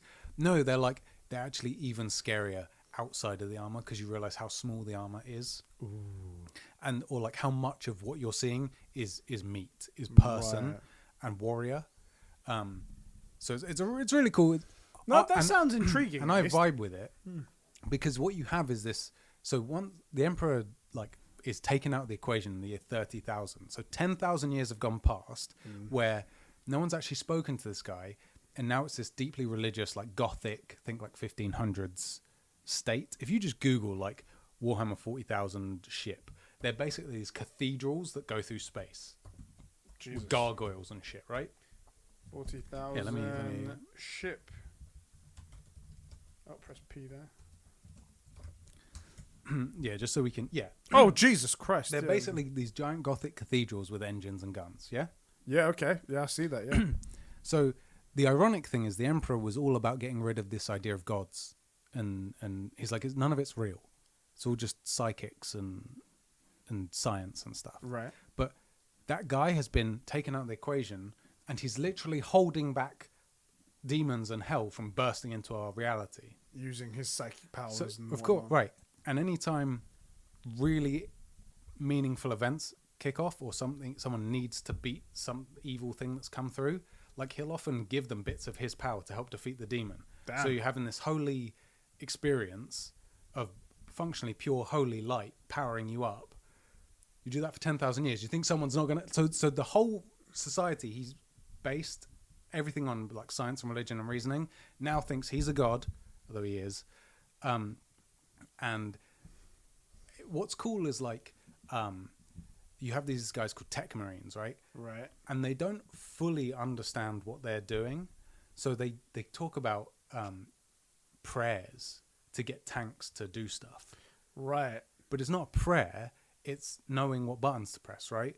But embedded within the religious aspect is what you're supposed to press. Right. So the prayer to get the targeting system up and running is just fixing the targeting system. Right. But after 10,000 years of knowing this guy exists, because this guy really exists, right? You can go and see him. Yeah. people still sometimes talk to him and get responses. It's like if you could actually see God, if you could actually see Jesus and whatnot. Some of the guys knocking around today went out into space with this guy, right? Because aging is not really a thing anymore if you've got enough money or you had certain procedures. Like the Space Marines can live forever. They won't die of old age, let's say that, right? I was going to say. So there are Space Marines that fought with this, that were on the battlefield with the Emperor, right? But after 10,000 years of hearing this thing, like, and these guys look at this guy and like, yeah, that dude's a god. Yeah. He is a god. Nero's makes no difference to God. So it's just really interesting watching these guys deal with like, the most high-tech spaceships, and they're talking about prayers to get the like. It is funny, yeah. Yeah, it was a really interesting. So I'm interested in that game. What kind of game is it? Is it like a third-person shooter? Because all we have is the same as with Elden Ring, a 10 to 15 second CG thing that looks beautiful. At least you have the world of lore behind it, and that's something to be excited about.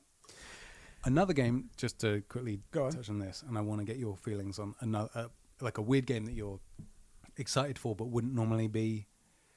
12 minutes. Ooh, yes. And recently they upped their casting to like really cool people. You got Daisy Ridley in there. Yes. You got James McAvoy. I think they got Willem Dafoe in there as well. I think he's in that. So they got a star-studded cast. All for this tiny game that we thought was just going to be like that's going to be a really cool concept. And I'm interested because you have an Xbox One. Yes. And do you use it very often? I use it for Blu-rays, yeah. How often would you say you use it? Other than when you're restarting Smallville. I mean, they're never. I mean, so that's the only thing I use it for. No, I've used it less now because I get lazy. I'm just like, what's on streaming service? Get out Disco. God damn it. But I watch like whenever I want to watch a movie and I have the Blu-ray, definitely I'll go for that. Oh, okay. So, okay, cool. Yeah. Well, because I was thinking like 12 minutes, I would not go out and buy even a Series S. Yeah. But because you have an Xbox that I assume you don't use too often, maybe I would. I would say if you wanted to borrow it, for sure, I could live for a couple of weeks without it. Yeah, exactly. Just to play 12 minutes. That's one that's unreasonably interesting to me. Yeah. Like the Warhammer game, that's an Xbox exclusive, I believe. Probably not going to play it. Yeah. Yeah, I'm just. Especially playing it on something so bad back in the day. Right. Like it's an old console now. And like if you're going to sink a lot, it's probably going to be a big game with a lot of hours required. I would assume. Right? I will also say the Warhammer gaming sphere been super underwhelming. They make plenty of games. Most of them suck. And I'm talking like I really played this stuff. I played Dawn of War. I've played Fire Warrior. For anybody, like we're talking back in PS2 games, we played as a Tau, which was like a brand new race back in the day. And I played that. They're okay, but nothing's actually very good. Yeah. Warhammer has always subsisted off the tabletop game and the books because the rest of it's not really that great. Sucks. I still really am interested, and I hope it's good. Especially because what you said to me was interesting. So, like, I would like that was about as boiled down as it is possible to get. You know, you can't get much more simple than that. And even then, I had to go back to the beginning of things, beginning of time, and then we're at 40k. But 10,000 years before that, this thing happened. It's quite jumbled. Where do I start? Okay. All right. So there was these two people, right? Adam and Eve. Yeah, exactly. Well, actually, let me go back 7 days before that. You know, like the Big Bang, right? Right. Exactly. Sorry about that, by the way, because this shouldn't have been a 40k cast, but I wanted to tell you about the. Well, that's the thing. Some people might not have known about 40k like me, and maybe now they're like, that sounds kind of interesting. By the way, that was very simplified and probably not because I wasn't ever expecting to have to. I hadn't planned out how I would introduce somebody new to 40k, so that may have been very clumsy. It may have just been like, I mean, didn't you know coming in you were going to teach someone about a brand new game they never heard about? Deep. It's like, imagine someone really cared about Lord of the Rings lore. Like this. Imagine someone like that. At the end of the day, there is a ton of lore there, right? Yeah. If someone's like, quick, give me the rundown, you'd be like, oh shit, right? Jesus Christ. And 40k wise, there's easily as much stuff as is in Lord of the Rings. Yeah. So, but also, you'd be boring the crap out of someone talking about Lord of the Rings for that long. That's true. So 40k. Yeah. It's a game that I'm unreasonably excited for because all we have is the same thing as we've had from Elden Ring, which is a 10-second CG cutscene, which they always look good. Yeah, those things always look good, and there's no expectation. So anything you put on the screen is going to be can be perceived as going to be part of the game. Yeah. So you can put... It could be an RTS game. It could be a turn-based... Like, I have no idea what this game is. You can put anything on the screen and the people will have to accept it because they know nothing about it and you know everything about it. And they can't say, no, that's not going to be the game. So yeah, I find it completely unrealistic. And I've listened to a couple of people who've had like podcasts or videos and whatnot. They go, games that I'm looking forward to, Elden Ring. And I'm like, we know nothing about Elden Ring. We know what genre it is. Yeah. We know who's making it.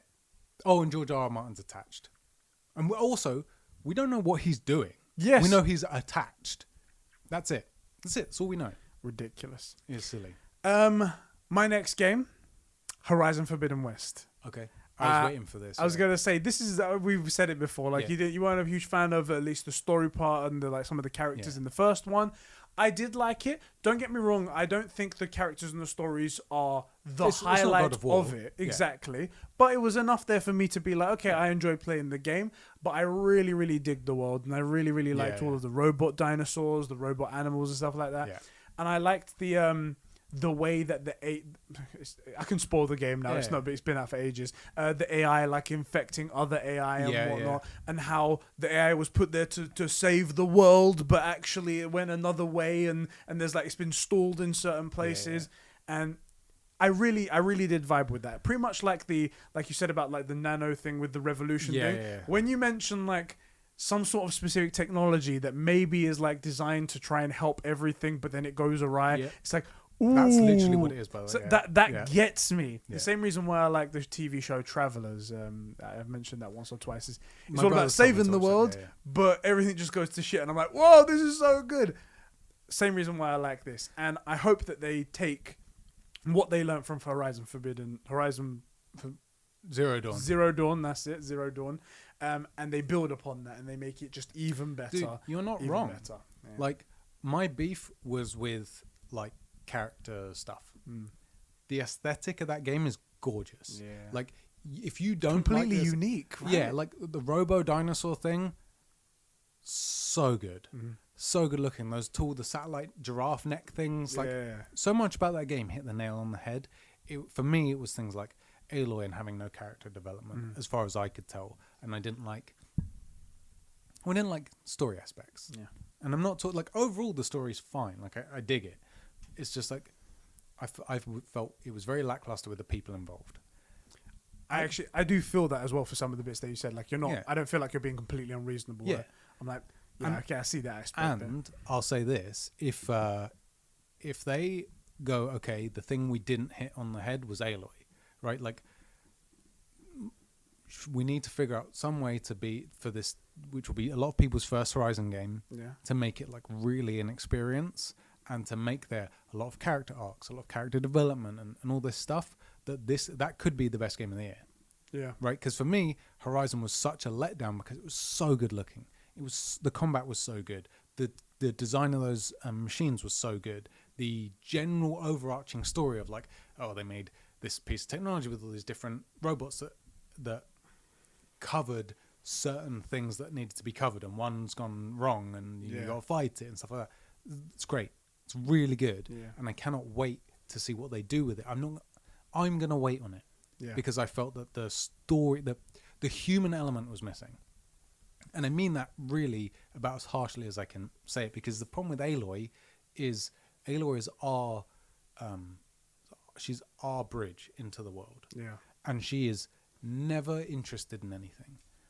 That's my biggest beef. Aloy never has this sense of wonder with her. That is something I while I could immerse myself in the rest of it, that is 100% true. Yeah. She seemed okay with everything going on around her, even though it was the first time she's seeing everything. That's the thing. She's never left her village, and this is the first time she's seeing 70% of these machines, these Dinobots, right? It's the first time she's meeting any of these things, seeing any of these man-made structures, and there's never this sense of wonder. Like, even in The Last of Us, right?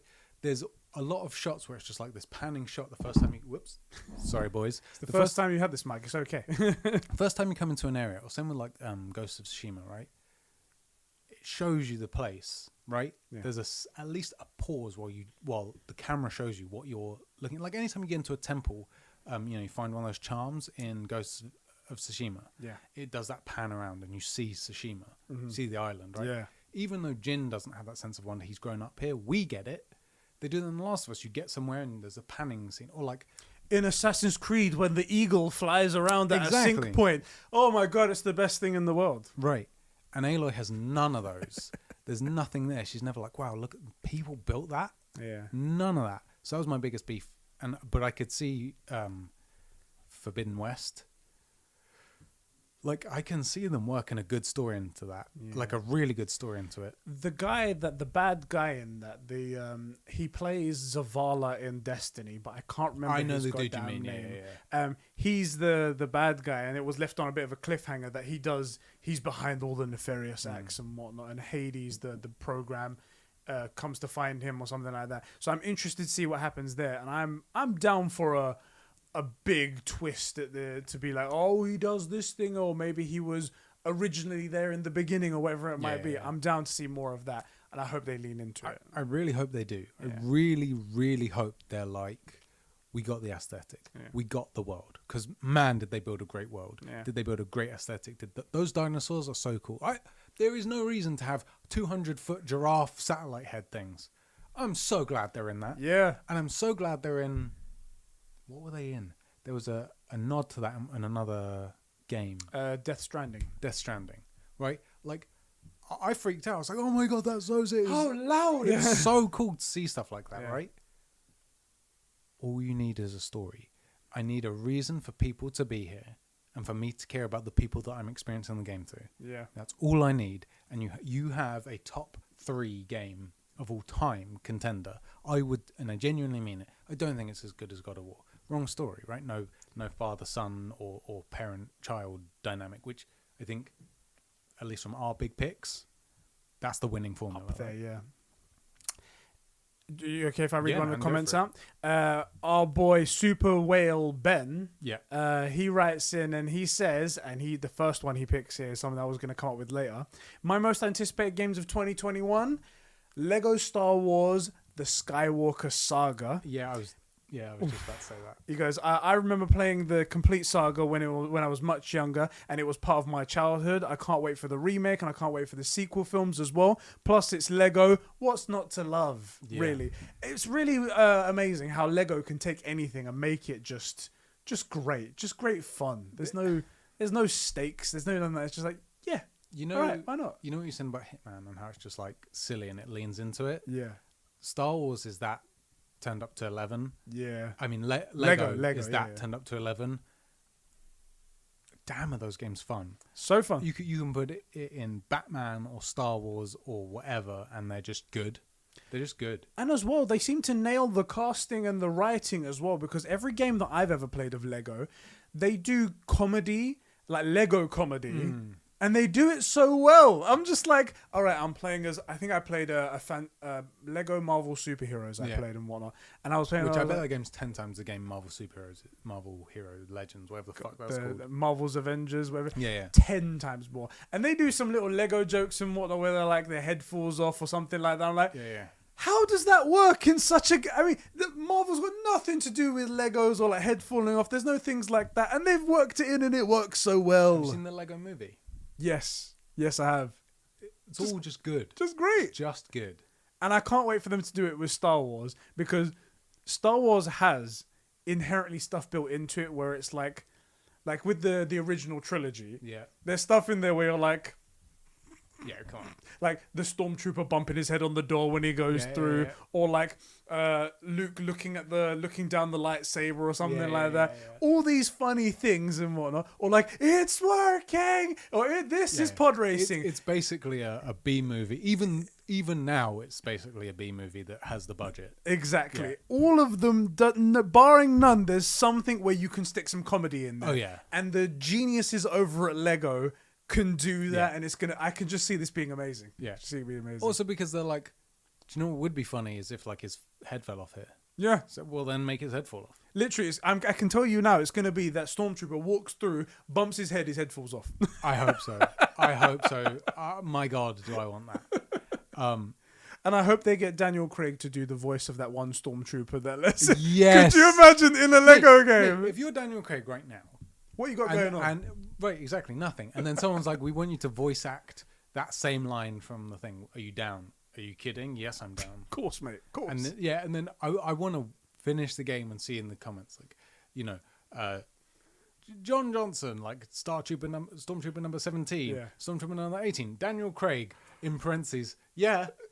Daniel Craig. That Daniel Craig. James Bond. James Bond, Daniel Craig. Yeah. That guy. Knives Out, that guy. This guy. He also writes down in this comment, Kenna, Bridge of Spirits. Yeah. It just looked incredible and something entirely new, which it really did. It took you as well when they showed off the trailer. Yeah. You was like, that Kenna Bridge of Spirits has just captured me somehow. Yeah. It looks interesting, right? All those little mushroom things on the one with the bone. We don't know anything really about the game. Well, we know way more than we know about like Elden Ring. It's true, yeah. We've seen a bit more than a fucking arrow. Yeah. That's all we've seen. I really want to play that. Yeah. I really want to play it, and I want to find out like about the world and who is this person and what's the Bridge of Spirits. You know, even it may just be the name. I don't know, but I want to find out. I want to play it. It seems very innocent as well, like very innocent, good fun and whatnot. It doesn't. Go on. It's got that same vibe of like Link or Ash. Yeah. Going out into the big wide world. I was gonna say like those Disney movies like Tangled or something like that. It's not setting the world on fire, but it's got that innocence to it and it's got some stakes to it. And you're like, this is actually a really good movie, even though it's not meant for me. There's some stakes, but it's never like, for example, you get the feeling in like The Last of Us that you could freeze to death. You won't in the game, but if you were really out in this weather, you would need to find shelter and like this. That's no fun. No. But a game like Kenna Bridge of Spirits has that same sort of Tangled thing where it's clearly like the middle of summer whenever they're doing this thing. Yeah. You could sleep outside in the middle of summer. Yeah. There's no stakes to that, but there are stakes to like the adventure. Yeah. If we don't like if we don't fix the Bridge of Spirits, then like all the dead people will pile up in our world, and then the evil enchantress is bringing up the dead grave army or whatever. Exactly. So there are stakes to the story, but not to like the world. Like you're not like, I can't sleep in the forest because there are bears here and they will eat me, right? Or zombies or anything. So I agree, it's got like the light-hearted world, but with stakes in the story. But it's only stakes in the story. Yeah, you know, if the story wasn't there, these characters would go about their normal life in this lovely forest, playing with spirit rabbits and stuff. You know. Yeah. So, yeah, I'm looking forward to just a good, wholesome adventure. Yeah.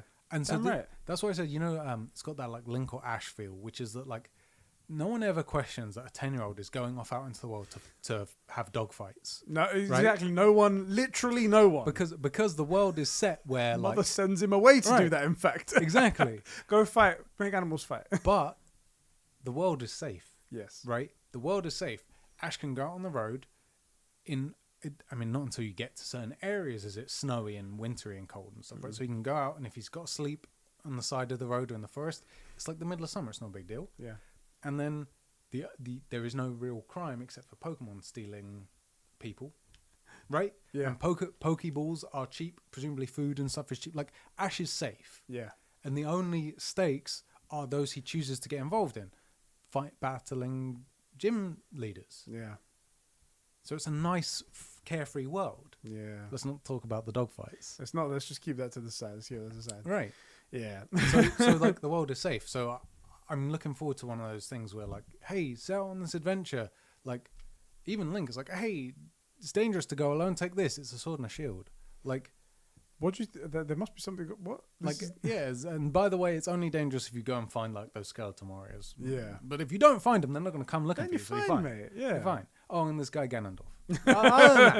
Other than those 2-3 things, this is okay. It's all right. He also writes down Resident Evil 8 Village. I'm actually looking forward to this as well. That was on my list. I'm in it because it looks like it's going to be proper horror. It looks awful. Yeah. It looks... And that's why you got to play it. So atrocious. I'm not going anywhere near that. The thing I love is that you're also wired like me, which is scary stuff like bugs you. Yeah. Right? It's not fun. No. I would never sit there and I want to watch this scary movie. Right? Oh, scary movies! Like, give me Endgame instead of like Saw. The hills have eyes. Yeah. Like, especially like I don't care about gory movies. Like, oh, this guy's got to cut his own leg off with a hacksaw. I don't care. Couldn't care less, right? But like scary stuff, don't like it, don't dig it. The thing that gets me with these types of games, and I think it also applies to like Demon Souls and stuff like that, is how well it goes into that genre. Yeah. So like the fact that it looks like it's going to be such a good horror game, it's like I feel like I have to experience it. Yeah. Whereas if it's just a cheap jump scare thing, I'm like, that's it's not good. Not like PT. I respect the hell out of PT. I don't want to play it at all. But I respect it. Like that's how you do horror. I had to play it even though I got scared to my very core with that game. I had to play it. And it's the same thing with this. And I'm going to play... I did something stupid. I bought Resident Evil 7 Biohazard. Sick. Even though that's on the PS Plus collection. And then one of the guys was like, isn't that on the PS Plus collection? And I was like, Amazon return is right there. So yeah, I managed to get money back for that. But I'm going to play that in preparation for this. Yep. And just find out what it's going to be about. Also, another reason why I wanted to play it so bad was because it's apparently going to be a next-gen exclusive, and it's going to have full PlayStation 5 support in terms of the DualSense controller. That's utterly terrifying. The 3D audio. That is a detriment in my eyes. That is worse. That's bad news. If you're asking me, that's not good. It was a horror game. I'm already out. But then add all these other things to make DS5 you really... immersion. 1,000 degrees of freaking sound design. Like, no. It's so out, you can't imagine Just imagine yourself in a crickety old house, right? And then somebody's walking above you. And you can actually hear their footsteps. That's... Oh, God, no. And then they do that thing where, like, a door closes behind you. Like, ah! And you feel it in the DS5. Luckily... Have you wet yourself just thinking about it? Yeah, that is so not okay. Luckily for me, though, I'm going to have invested all of my time into Mass Effect. There you go. That's the other one. The Legendary Collection, or whatever it's called. Legendary Collection. Yes. I really want you to play it. I'm tempted. I really want you to play it, but the problem is I understand what I'm asking you to play. And they're not small games, you know. It is weird whenever we talk about games... like whenever I listen to you, every now and then I think, how did you have the time to play all this stuff? Yeah. But then I'm like, I played all of Halo's 1, 2, 3, Halo 4, and then Reach, and ODST, and then I played this. And so I played a couple of games. Yeah, over the course of a few years, you amount quite a lot of game time. They're not small. Yeah. But I think it's worth it if you can get into it. I think I do. I think I am actually going to play it. Okay. So it's hard to try and recommend anything to me personally that is an old game if it hasn't been remastered and whatnot. And with this collection, if they've done a good job with it and they've actually up-resed it and it looks good, I think I can get into it. However, I won't be able to play it on stream because if it's a big game, I can only play it in a certain number of chunks. Especially like, I mean, the streaming isn't, I mean, unless you're Wames. It's not something... 18 hours a day. Let's do it, boys. Yeah, unless you're a Welford, it's not something you can just bang 16 hours of. Like, if let's say you were going to jam for 5 hours, you are way more tired at the end of jamming 5 hours plus streaming than you are at the end of 5 hours of gaming, right? Yeah. Because, well, one, you're on. Yeah. You know, you're reading comments and stuff, and you won't get as far as if you were just playing 5 hours of a game. Mm-hmm. But yeah, I agree. It's probably not something you should... the first time. Because I played these games multiple times. How we do it? Sorry, I'm just looking at the levels. I'm just interested because these are new mics. I'm very interested in what's going on. I've played these games multiple times. It gets easier to play them, you know. And I will say this: if there are still bugs, like in 2, I believe Vanguard, which is just a class, way OP. Absolutely play a Vanguard. Whatever the OP version is in this game, play it. Give yourself all the advantage to get through the game because it's not really about the combat. Like if you think about games like Skyrim or The Witcher or Fallout. Yeah. Are you ever like, oh yeah, the combat's the real highlight? Like Demon Souls and Dark Souls and Bloodborne stuff like that. Not really. All about the combat, the fighting, the right. Like that, It's not really about the combat. Combat's there. It's important for the storytelling. Yeah. And it makes sense that if you're raiding a super secure facility, that the guards aren't just going to let you walk past. Yeah. Right? So it makes narrative sense, but it's not really about the combat. Combat's fun. Yeah. But it is not really about the combat. It's more about the story and getting places, right? But you need to fight your way to those areas. Right. So if you can't just blitz through that bit, or play the overpowered thing. Leveled in a way that you can just get through it easy. Exactly. I mean, so it's not a chore. That's what I mean. Exactly. So it's not a chore. Yeah. And then absolutely do that. I think I might. I'm tempted to do it. But you've played all the Mass Effect games. You adore the world, at least, from what I've heard. I've played all the Mass Effect games multiple times. Did I play 3 multiple times? I think I did. But I'm gonna play it again, remastered. Of course I am. Can't wait. So that I want you to play it because it's also good. It's a really good sci-fi game, and there aren't that many good sci-fi games out there. It might be. I'll leave it up to the guys. If this is something that you guys want, we could. This might be a bit of a Herculean task, but we'll see if we can work it out when it comes closer. If you guys want, we can both play it. Sheps obviously has the memory of it, and he'll be able to play it as well. And I'll try and blitz through it in my as fast as I possibly can in my time. So that may not. It's not like COD campaigns. I was gonna say it's not gonna be something we could do short, especially because it's long games, 3 games. And then I was going to say maybe we do an episode where we talk about some of them. Maybe we break up into the 3 games then, like Mass Effect 1, Mass Effect 2, What Mass I mean Effect is 3. other than Cyberpunk, right? Other than the next time when you go through just to get that platinum trophy, the point is not to play it as fast as possible. Right. The point is to immerse yourself in the world, and that is absolutely true for Mass Effect. The idea is not to get from 1 to 3 as fast as possible. I mean, I'm sure some people think that, right? But to experience the game, you need to be in it, man. Get in it and go through the different things and you meet these characters, and you know what, I don't vibe with Tali'Zorah, so I'm gonna romance Miranda. Well, luckily the way that I play games, I've never speed run a game. I've never just press skip on a cutscene to try and get all the way through for any reason. So my version of blitzing through a game would still be absorbing the story, but just spending good times on it. All right, I'm actually going to dedicate 2 days this week to just play this game so I can get some time into it and play it. Cool. Because Mass Effect has a grindy element to it. There are bits where you have to you go to an area and you need to scan the planets because you need a certain resource to get an upgrade. Wait, these are the AC planets are in here? Yeah. Oh my God, do they have the apples of Eden in there as well? Is Earth even in it? Earth's in it. Is Earth in it? Yeah, in 3, I think. But you come to a system, and it's kind of fun because, especially in 3, I think, when you scan an area, there's a chance that I'm not going to say. Don't spoil it. Yeah. Don't spoil it. But maybe something detects you, and you get into combat, or you have to flee, or you find an area.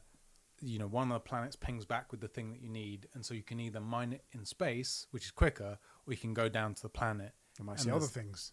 Yeah, exactly. Or you might find a little mission or a little world building thing. You go down, you find this one little it might look like a trailer. Okay. Of people that came down to mine the thing and they've disappeared, and then you go and you read the stuff and you're it's a diary.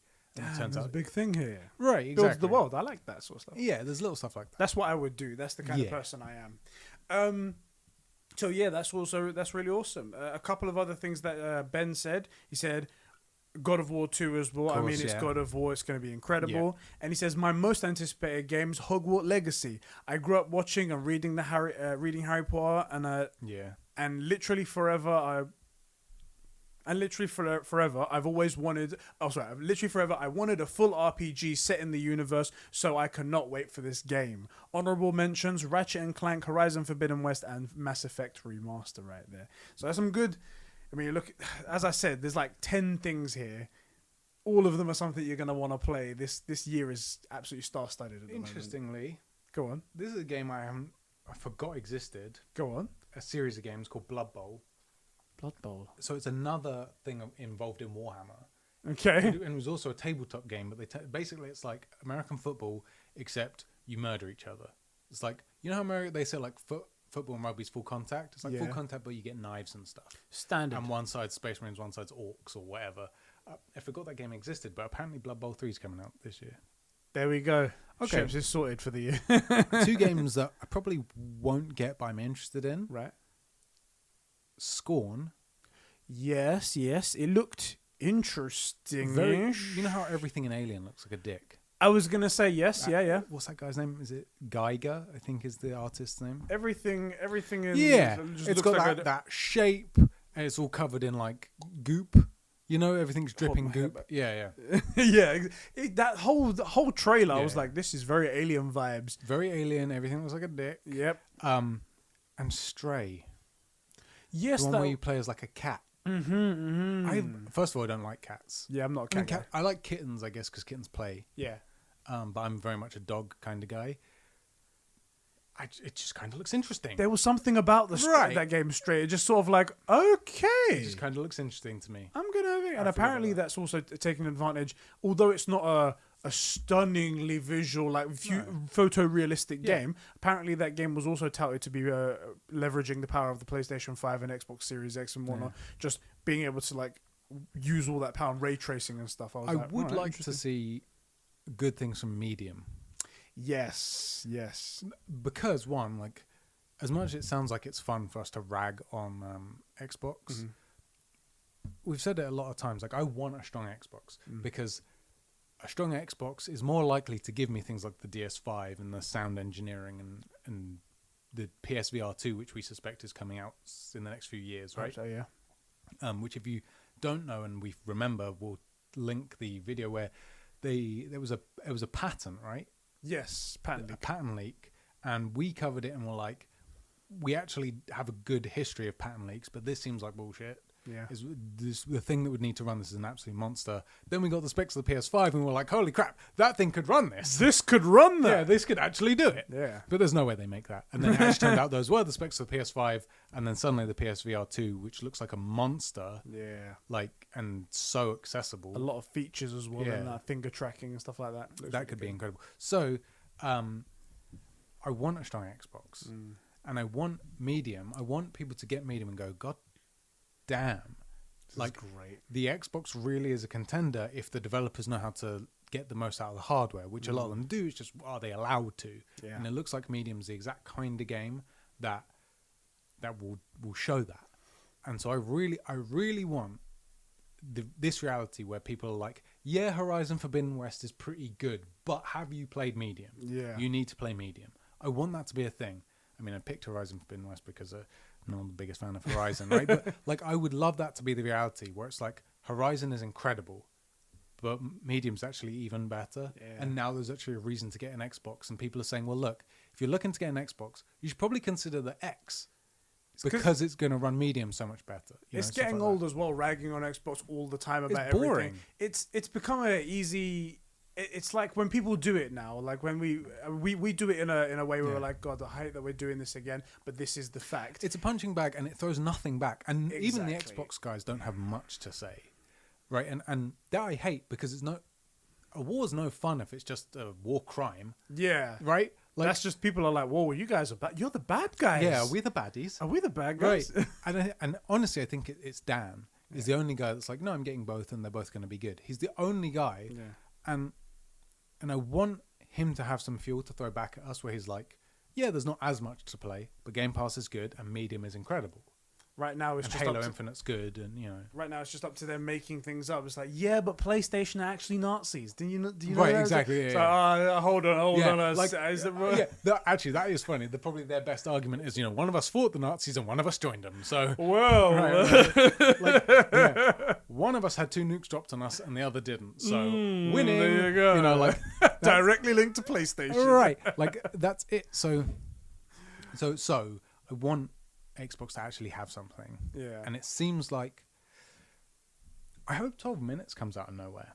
Yeah, I really want it to be good. I hope it's not one of those ones that's like, it looked good, but then turned out... Like, in my opinion, and I think some other people liked it, like, for example, Philippe... Deathloop, exactly. Yeah. Philippe says Deathloop is something that looks good to him. In the beginning, we were like, woo, man, that Deathloop! And then we're like, oh. Okay. It looked so interesting when we thought it was like a narrative choice type story where it's like one of you wants to maintain the loop, one of you wants to get out of it, but you can't do both. And I was like, how does that work then? But I'm interested to find out. You're right. And then it looks like Valorant or CSGO or something. I don't know, man. Anyway, let me quickly blitz through a couple of other people because we've obviously covered a lot Destruction of games All Stars, of course, everybody's interested in that. Everybody. Oh, wait, shit. The one game that I'm totally looking forward to in 2021. Oh, God. I mean, we've got to say Halo Infinite, right? Everyone's looking forward to that. Get in there, Master Chef. No one's looking forward to that. Do you know what? Let's give it its fair shake, okay? They brought back... Oh, fuck. I forget his name. Is it it's Jason something, I think? Jason Statham? Different guy. Different guy? Basically, they brought back the story lead from Halos 1 through 3. Yes. Whose name I forget. Staten? No, Staten, yeah. I think it is, yeah. Maybe Jason Statham. Let me tell you. That's what I thought you were doing when you said Statham. I think it's Statham or something like that. So basically, they brought back the guy that made the stories for Halos 1 through 3. Joseph Staten.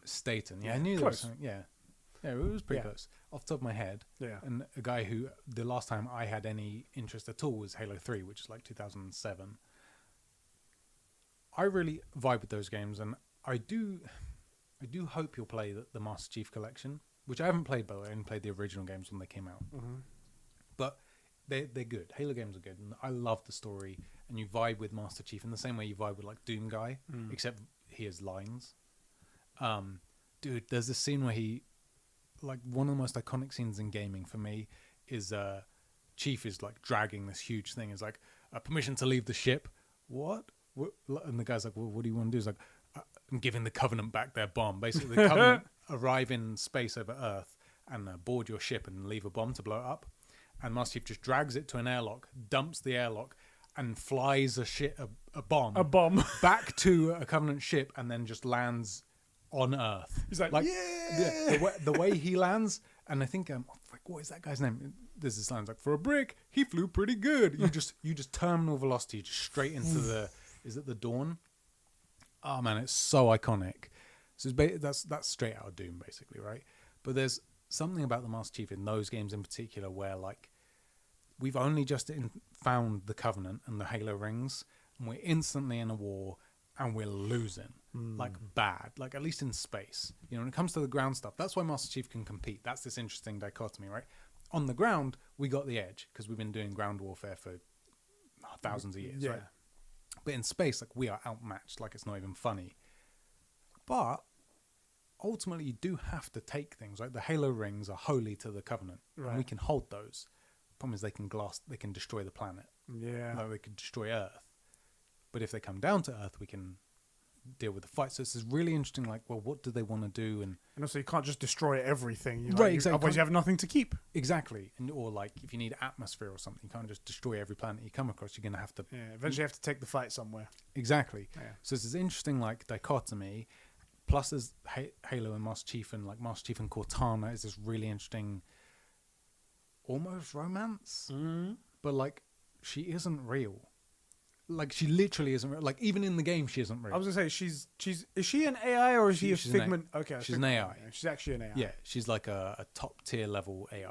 Okay. So like way better than like Jarvis, basically. Yeah. And she has a little hologram picture of her who happens to be banging hard. I was gonna say, I've seen the images and I'm like, so she was engineered to be smoking? The perfect woman, yeah. And she can just go away whenever you want. That sounds like the perfect woman to me.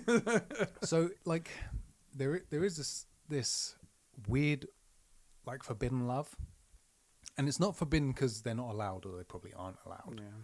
Like, it's forbidden because it can never happen. Yeah.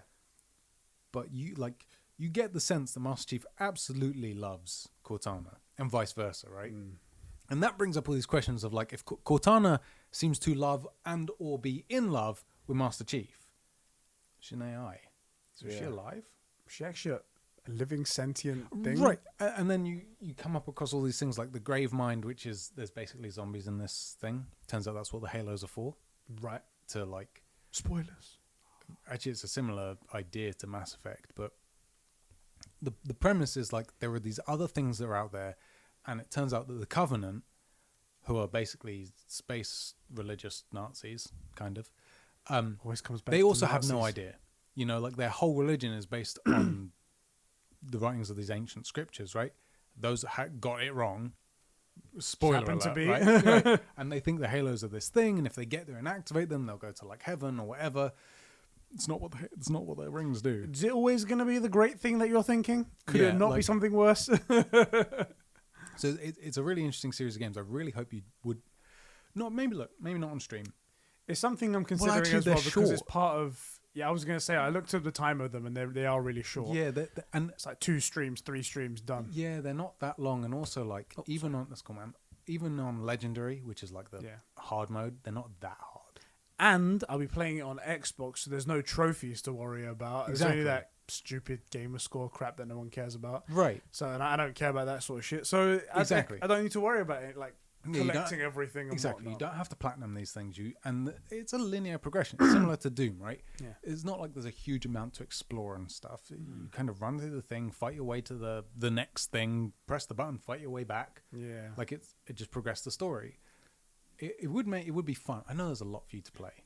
You know. Yeah. Luckily though, in the new year, there might be some updates coming in with my streaming. Oh yes. Maybe that's something that happened there. There was one game that I wanted to mention as well that came up. I hope that's enough Halo talk for the moment. I'm sorry. So look, Halo 3 is 9 hours apparently. That's not too bad. How much is how about the other two? The average gamer finds Halo 3 to be 9 hours. The same for Halo 2 and Halo Reach. Okay. So it's not huge. That's not bad. That's not bad. No, and I would say the ideal difficulty, because I don't like to do what you do. Of like putting stuff on crushing or grounded and just. Yeah. I think hard is perfect because you're just mincing the little guys still. But you do have to worry about it. If they throw a grenade at you, you got to worry about it. Yeah. The demon. So good. It's so good. That's another thing. It's like, look, I know you like these games because you like Doom. Yeah. And you are basically the same guy, except that the Covenant have some comedic relief to them that the demons don't, Where it blows head off and confetti comes out. Yeah. Oh yeah, there are some funny little things you can do. There's also frick it, we've done enough Halo talk, but they aren't too long. They would probably be a fairly easy thing for you to do on stream. I think so You're talking what's 3 times 27 hours for for 3 full games. I think you would like them as well. Not too bad. Yeah. Way better than Mass Effect. Probably 30 hours for one of them. I reckon. What's Mass Effect 2? Let's have a look. Bracing for the hit.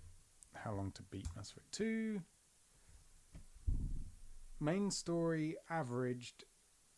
So a lot of these people are saying 24 hours. Not too bad. I say 2's the best. Me personally, I think 2's the best. 24 hours. So the main plus extras is 36. That's not awful. Yeah, that's why I wouldn't be able to stream this Completionist 52. That's not that bad either compared to The Witcher or whatever. Yeah. But I mean, the problem is there's 3 of those. Yeah, I reckon it adds up. What about Mass Effect 1? It's 100 plus then. Maybe. Mass Effect 1's apparently 17 hours for the main story, 42 for completionist. I'd be playing these mainly for the story. I think I'd be playing them just so I could experience and say, yes, I've done this, and I know what everyone's talking about. Yeah. That would be the way I would totally do it. Yeah. Completionist, it's not worth it. There is too much for what you're getting. Plus, it's an older game, even though it's remastered and stuff. It's not, unless you want to platinum it, but there's no why. I don't think so. Yeah, I do love my platinum trophies, and I'll look up the guide for them, and if it's like where it says number of playthroughs required to get the platinum, 1 playthrough, and the difficulties in the 3 to 5 area, I might think about it. Yeah. But if there's a difficulty trophy and it's a game that I'm just trying to get the story out of, I'm like, no, sorry, I'm not doing that. The big deal is to meet the characters, choose your romances and stuff. Which, look, I'm sorry, the romance is a big deal because you're meeting really interesting characters. Give us futuristic dating sims. That's all we want, guys. That's all we want. I hate that they've said that because they're not wrong. Do you know what I mean? They're not. But I want the dating sim wrapped in a game, It's like Gwent. You know how they wrapped Gwent in the Witcher game? Exactly. We wanted Gwent. That's what we wanted. But we couldn't get it. That's not enough. With the £60 is not that much. We need a whole open world RPG around it. Right. The open world RPG wrapped around a little card game. Not just the open world RPG. And I think from my list anyway, there's one other game that I wanted to mention. Yeah. This one's probably going to escape by a couple of people. It was announced at the Game Awards. It's called Back 4 Blood. It's essentially Left 4 Dead remade. Okay. It's a spiritual successor to it. It's made by the same people that made it. Yeah. And it's, again, 4 people out there co-oping, trying to get these resources together so they can get away from these like horde of people. And all these zombies, I'm really excited for that for 2 reasons. 1, it'll be something that we can play together. Yeah, maybe. And 2, I think it'd be quite cool to like get a community night together and be like, all right, guys, Back for Blood it is. We're getting all in there. We can all play together. I have 2 problems with this. Go on. 1, community nights, I love to do those. Yeah. But 4-person games are getting to be like, there's just not enough. Same like Apex. We couldn't do a community night of Apex. Me, you, and 1 other person. Yeah, we're getting bigger now, so right. we got the downside. So like Among Us is really good because you can get up to 10. Although I need to download that actually. But you know what I'm saying. And it turns people against each other. Perfect. Exactly. Best game. Exactly what our community is about, right? Exactly. Just fricking over everybody. We were good friends before we played Among Us. Which is why one of the reasons, if you're ever looking for something, I would like to recommend the card game of Monopoly. Oh, okay. Then we did the card game. Yeah. Have you not played this? No, dude, not the card game. I swear you played it. I swear Mar brought it around once. Oh, wait, he did, didn't he? Yes. So basically, it turns Monopoly from like a 5-hour affair to like a 30-minute thing per game. It's 30 minutes beginning to end. It's as fun. It's actually better fun because you get more of the beef in. Yeah. So good. The best Highly parts of recommend it. In fact, if you remember, I'm going to put an Amazon affiliate link. So if you click it and buy within 24 hours, you're going to support the channel. Be down in the description. Otherwise, what you're looking for is like Monopoly card game. That's it. Just the standard one. It's like $7 or something like that. Yeah. So worth it. So much fun. The rules are so easy to explain there on the little card. Like, so good. That's why Among Us is good because there's so many people. The other thing is this. Left 4 Dead, which I've only played a few games of, immediately became toxic. Which was, if you didn't know exactly where you're supposed to go, exactly what your role is, exactly how to fight every single enemy type, you're out. Like, they don't like you, they don't help you, they don't want you. If you go down, they just don't give a about you. Leave that guy, he doesn't know what he's doing. Well, how am I ever going to learn what I'm doing? Yeah, it was very much like that. Yeah. So that's my big beef with it. Although it seems like if you're one of the guys that doesn't know what they're doing, it's really good fun. Do you know what it is? It's Left 4 Dead started on PC, and that's PC players. They see themselves as elite and perfect, and like the Aryan master race. Basically, you're not they're wrong. Just like we are better than everyone, and if you're not good, then GTFO. You know. I came up when I started really playing in this internet cafe down by me. That was where I really got my start gaming. Like, I had an N64 at home at my dad's, had a PlayStation at my mum's, that kind of thing. But where I really came up being like, wow, gaming is something you can fuck a real person over. Whoa. Like, you can really mess with someone's day. Yeah. Internet cafe, which we used to go to after school. And then, like, internet cafe, is that even still a thing? In it. So it was like it was like an internet cafe, but it was a gaming cafe, right? So you would go there, and the guy had PCs set up with Counter-Strike and stuff on them, and a few Xboxes with Halo and stuff. All LAN networks. Do people even do LAN? Does anyone know what a LAN connection is? No one knows. I guarantee you. Mate, LAN parties were their thing, man. Let us know in the chat. I bet it's you only nobody Chris, knows what a LAN. Chris and Sean are the only guys. And that, like, having never played that kind of game before and not knowing where everything was, because there's like this wheel at the beginning of every round for this was CS 1.4 or 1.6, something like that. Have you ever seen Counter-Strike? The only thing I've seen from Counter-Strike is people walking through a map and constantly changing between their gun and their... Oh my god, I hate it so much. What the fuck is that about? I hate it so much. So and sometimes and also you'll do it if you were to play. If to play enough, you would be that guy. I hope I don't want to be that guy. And also, they cancel the change halfway between. So all it's time. like, gun away, gun back, gun away, gun back, gun away, gun back. I'm like, what are you doing? And then they go around the corner like, okay, someone's probably around here. Let me go back for a second so I can switch my gun and my knife and come back and switch your gun. Oh, you're so annoying. Anyway. So one of the things that you have to do is at the beginning of the round, you get like this wheel where you can select what you want to buy. Right. But everything's in certain places. You have to kind of know what you want. And you have to learn how much money you got. Is it worth spending this round or not? Right. Econ rounds, stuff like that. Yeah.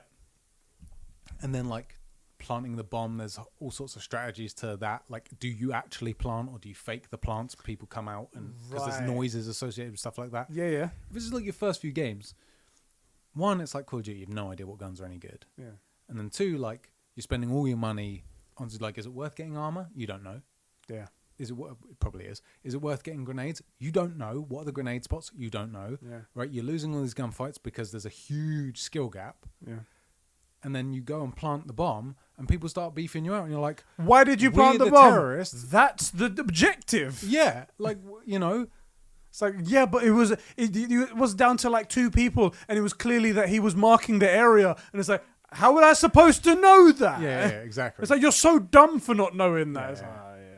So, yeah, that's exactly Left 4 Dead through and through as well. Exactly. Yeah. So I could see it being a lot of fun after the learning curve. Yeah, that's why I think the community stuff will be better, because the most fond memories I have of Left 4 Dead are playing with either friends or watching streams back in the day of people who were in a team and they were playing. Yeah. And it was all cooperative, it was all good fun, and everyone was happy and whatnot. None of that, oh, what the hell are you doing, or something like that. So that's why I think it would be good. Like, I think zombies would be a really good one. Yeah? You know, four-man zombies could be a lot of fun. Is the new zombies any good? I have no idea. I haven't tried it. I think apparently it is. Okay. The problem is though, like back in our day, what I really mean says Black Ops 1, I think was the peak, which you said was the peak for COD. Yeah. Because the zombies was brilliant, the story was good, and the online was good. Yeah. And the zombies, there was some stuff there, like the Pack-a-Punch and stuff, but it wasn't overly done. Now you got like dragons and all these different Pack-a-Punches, and you can upgrade the Pack-a-Punch, you can upgrade the perks. Pack-a-Punch Pro. Right. Like back in the day, it was like, get Juggernaut. There are 4 machines to give you perks. Make sure you get the perks in this order, because this is the ideal order, and you want to make sure, you know, get Jug. Yeah. Always get Jug first, right? That's it. And then like all you need to know is at the end of the round, leave a crawler so you can build stuff up. And if there's a bomb, like you need to know where in the round you are if you're going to use it. That's it. Yeah. That's zombies. Now it's like, what are the runs? The maps are like 10 times the size that they were. Plus there's a bus that comes in now. Or actually that map was okay. And the secret pieces, you need to pick up artifacts in order to do this, and then it leaves an optional and there's wall version. Running and like, oh my god. Like I just want to fight zombies until round 60 and then get killed by something I thought I killed. Yeah. That's it. And then flip out that I was nearly at 61. And there's little feelings that were accidentally made because of the simplicity of them. So like you said about what was the one with the bus that would like I forget the name of it. The bus, and then when the bus would leave you because you were too late. Like that isn't a feature, but it's a subsequent feature from the bus moving. When the you being left three behind, of your friends are there, but you needed to get the power on. But because you were the guy that got power and you got left, the bus doesn't come back for like 2 more rounds. You're like, oh god, oh shit, what am I gonna do, guys? And then do they come back around or do you go to them? Yeah, because you'll probably be okay, because you have space. They don't. But you're gonna eat all that life out of you, and then what if there's some zombies on the way? Use up ammunition. Also, what round are you in? How are your guns? Were you getting ready to pack a punch, but you're in the wrong place? Yeah, all that good stuff. All that stuff. Yeah. I think it'll be fun, but we'll see. We'll see what happens. Yeah, I have too many of those experiences with things like Left 4 Dead where people just give you shit for not knowing the game inside and out on your first ever play. Yeah. Also, there is another thing as well, is that I feel like it's the age of story games rather than multiplayer games. Sure. There are people out there that feel completely differently, that feel like multiplayers are the only ones. I know people that go, oh man, I love me gaming. Gaming is my thing. I'm playing Apex, I'm playing Fortnite, I'm playing Warzone. I'm like, those are the same game. And they're not... They're good shooters. We used to be that. True, that's the thing. We used to be all multiplayer Call of Duty, nothing else. Don't even talk to me. I totally get it. However, I also get the story thing. Yeah. I still think we're in the age of story now. Like, it's got so much better. It's got so much better. Yeah. Like, one of the reasons I think we played COD online as much as we did the multiplayer was because the story there's no reason to play it ever for a second time. Yeah. You know? Yeah. I mean, unless you were going for a trophy, but why would you? You know? Yeah. And so the most engaging thing was the multiplayer. But now with games like God of War, how do you not play that? Yeah. You know, and I do think you're missing out if you haven't played something like God of War, Ghost of Tsushima. You know, they're so good looking, they're so fulfilling and fun to play. Yeah.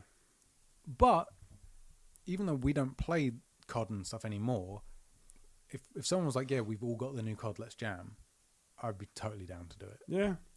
Actually do mean to get the new Call of Duty. I just can never seem to bring myself to buy it. It is decent. It's a bit expensive.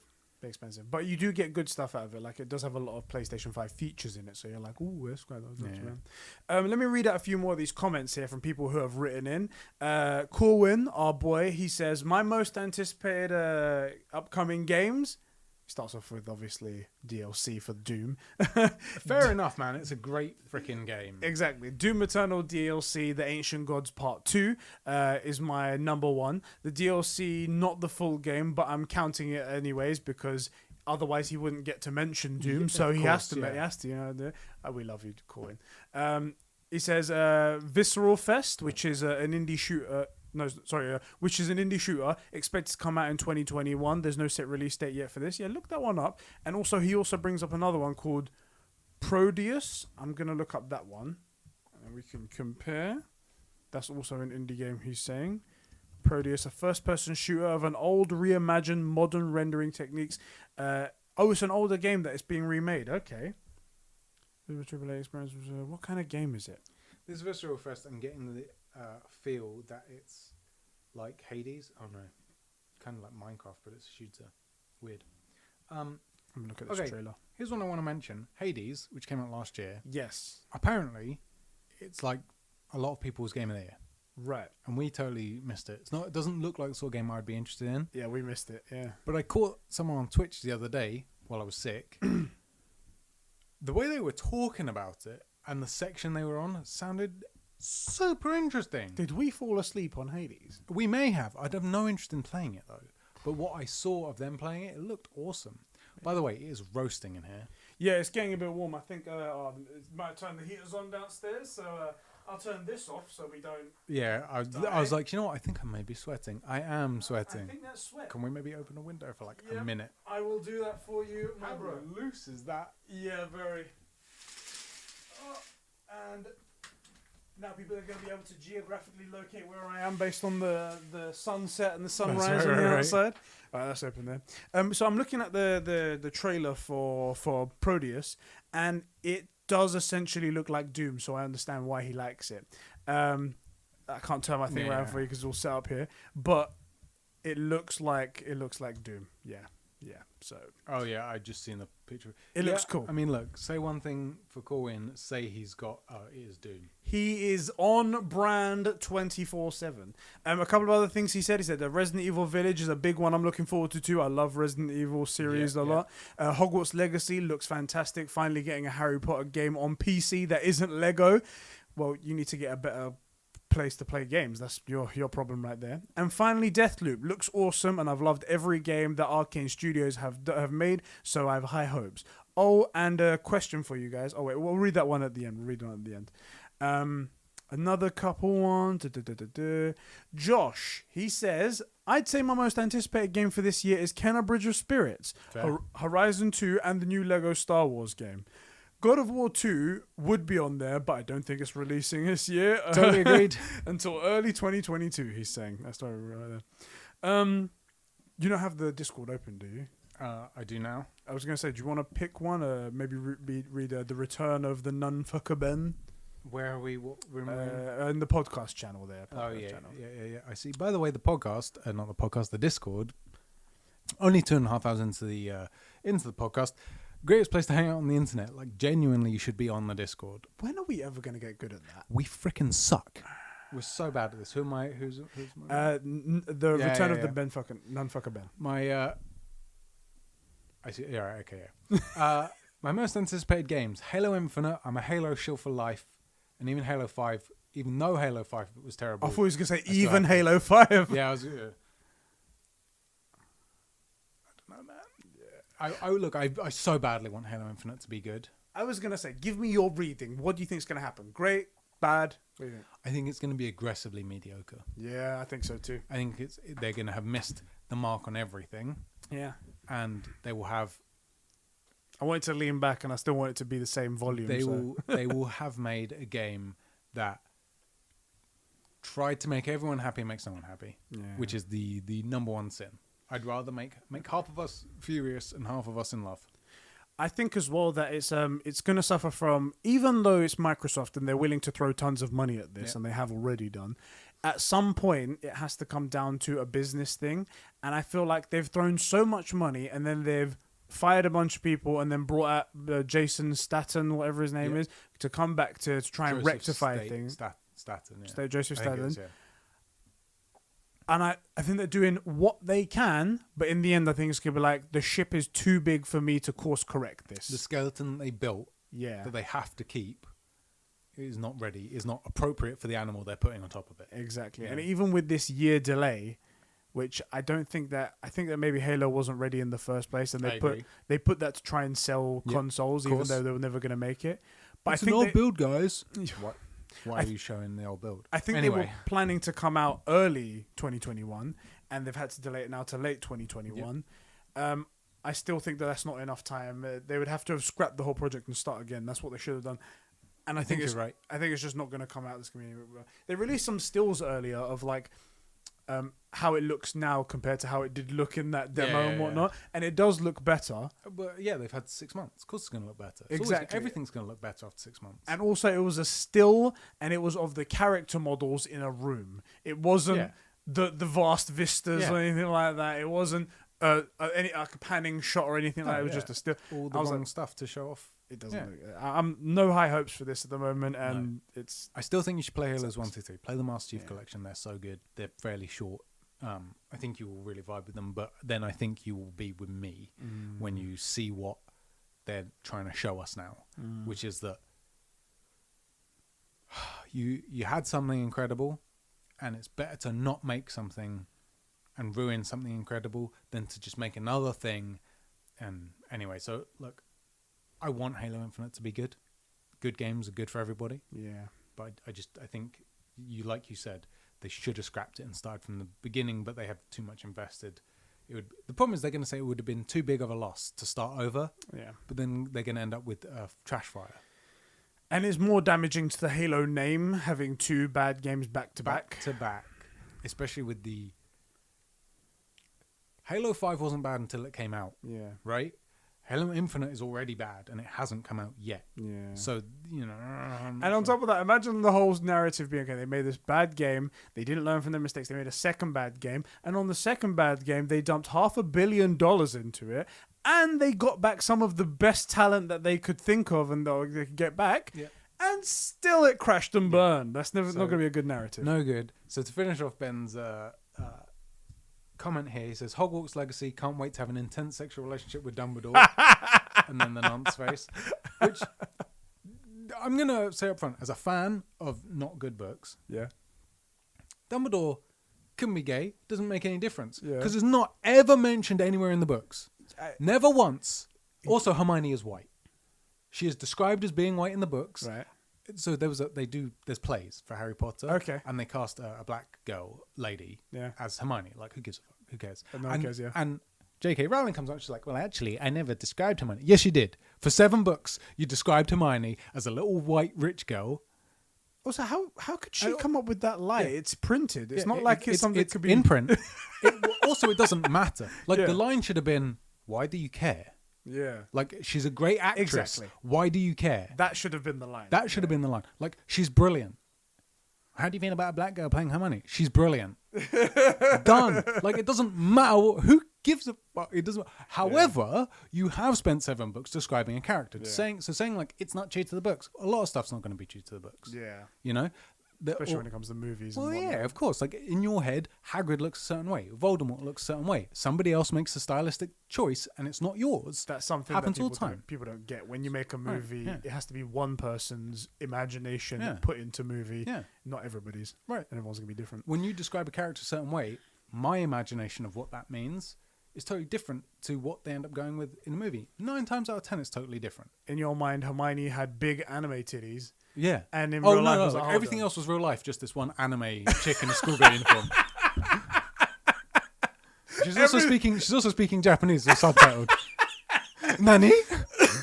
And then Hermione comes along and it's Emma Watson. What are you doing, like, step tentacles? There really are not enough interactions with tentacles in this series of books. It's really, this doesn't make sense at all. No. So look, apparently she said Dumbledore's gay. Could well be. Yeah. Never in the books. Also, it never comes up. Like, some of your teachers at school were married, gay, divorced. Doesn't matter to you because you're only worried about your GCSEs. Yeah. Doesn't matter. This is like, when Overwatch. Purely just about shooting people and cutting people up with whatever character you want. No. It's all about Tracer being gay. That was the thing. Was it Tracer? Tracer, yeah. They were like, Tracer's a lesbian. I was like... Is there a campaign mode that I don't know about? Because I've never played the campaign to I thought the exact same thing. I was like, I've missed an entire mode to this game. What? I've been playing the multiplayer all this time. What's been happening? I was like, what? Yeah, no, it doesn't matter. In fact, because some of these games, they do involve a story that is like in there somewhere, right? Yeah. However you find the lore. So her and Winston. Winston's the guy that made her suit thing that keeps her like together. Oh, while she does her super speed and like time. Okay, cool, great. That's a reasonable thing to include in the story. Yeah, I don't give a fuck if she's gay. Like, I couldn't care less. Do they have sex at any point? Like, no one cares. No one even has. It's only relevant to the people on Pornhub that making that stuff. Exactly. And those guys don't care about the canon. Exactly. They'll put the two characters that they want together. Exactly. Right? Like, they'll push their own narrative over there. Yeah. Like, or they'll make Reaper a girl. Yeah. Right? Like, it doesn't matter to those people. Whoa. Right? He's actually a banging hottie, you know? Like, it doesn't matter to those people. Why? So she's gay, so what? They'd really crush everyone's dreams, and actually Diva isn't actually a girl, it's actually a guy inside in a woman's suit. It's a big fat guy with just his anime avatar. Yeah. Anyway, do you want to read the rest of it? I'll get to your comment, Ben, I swear.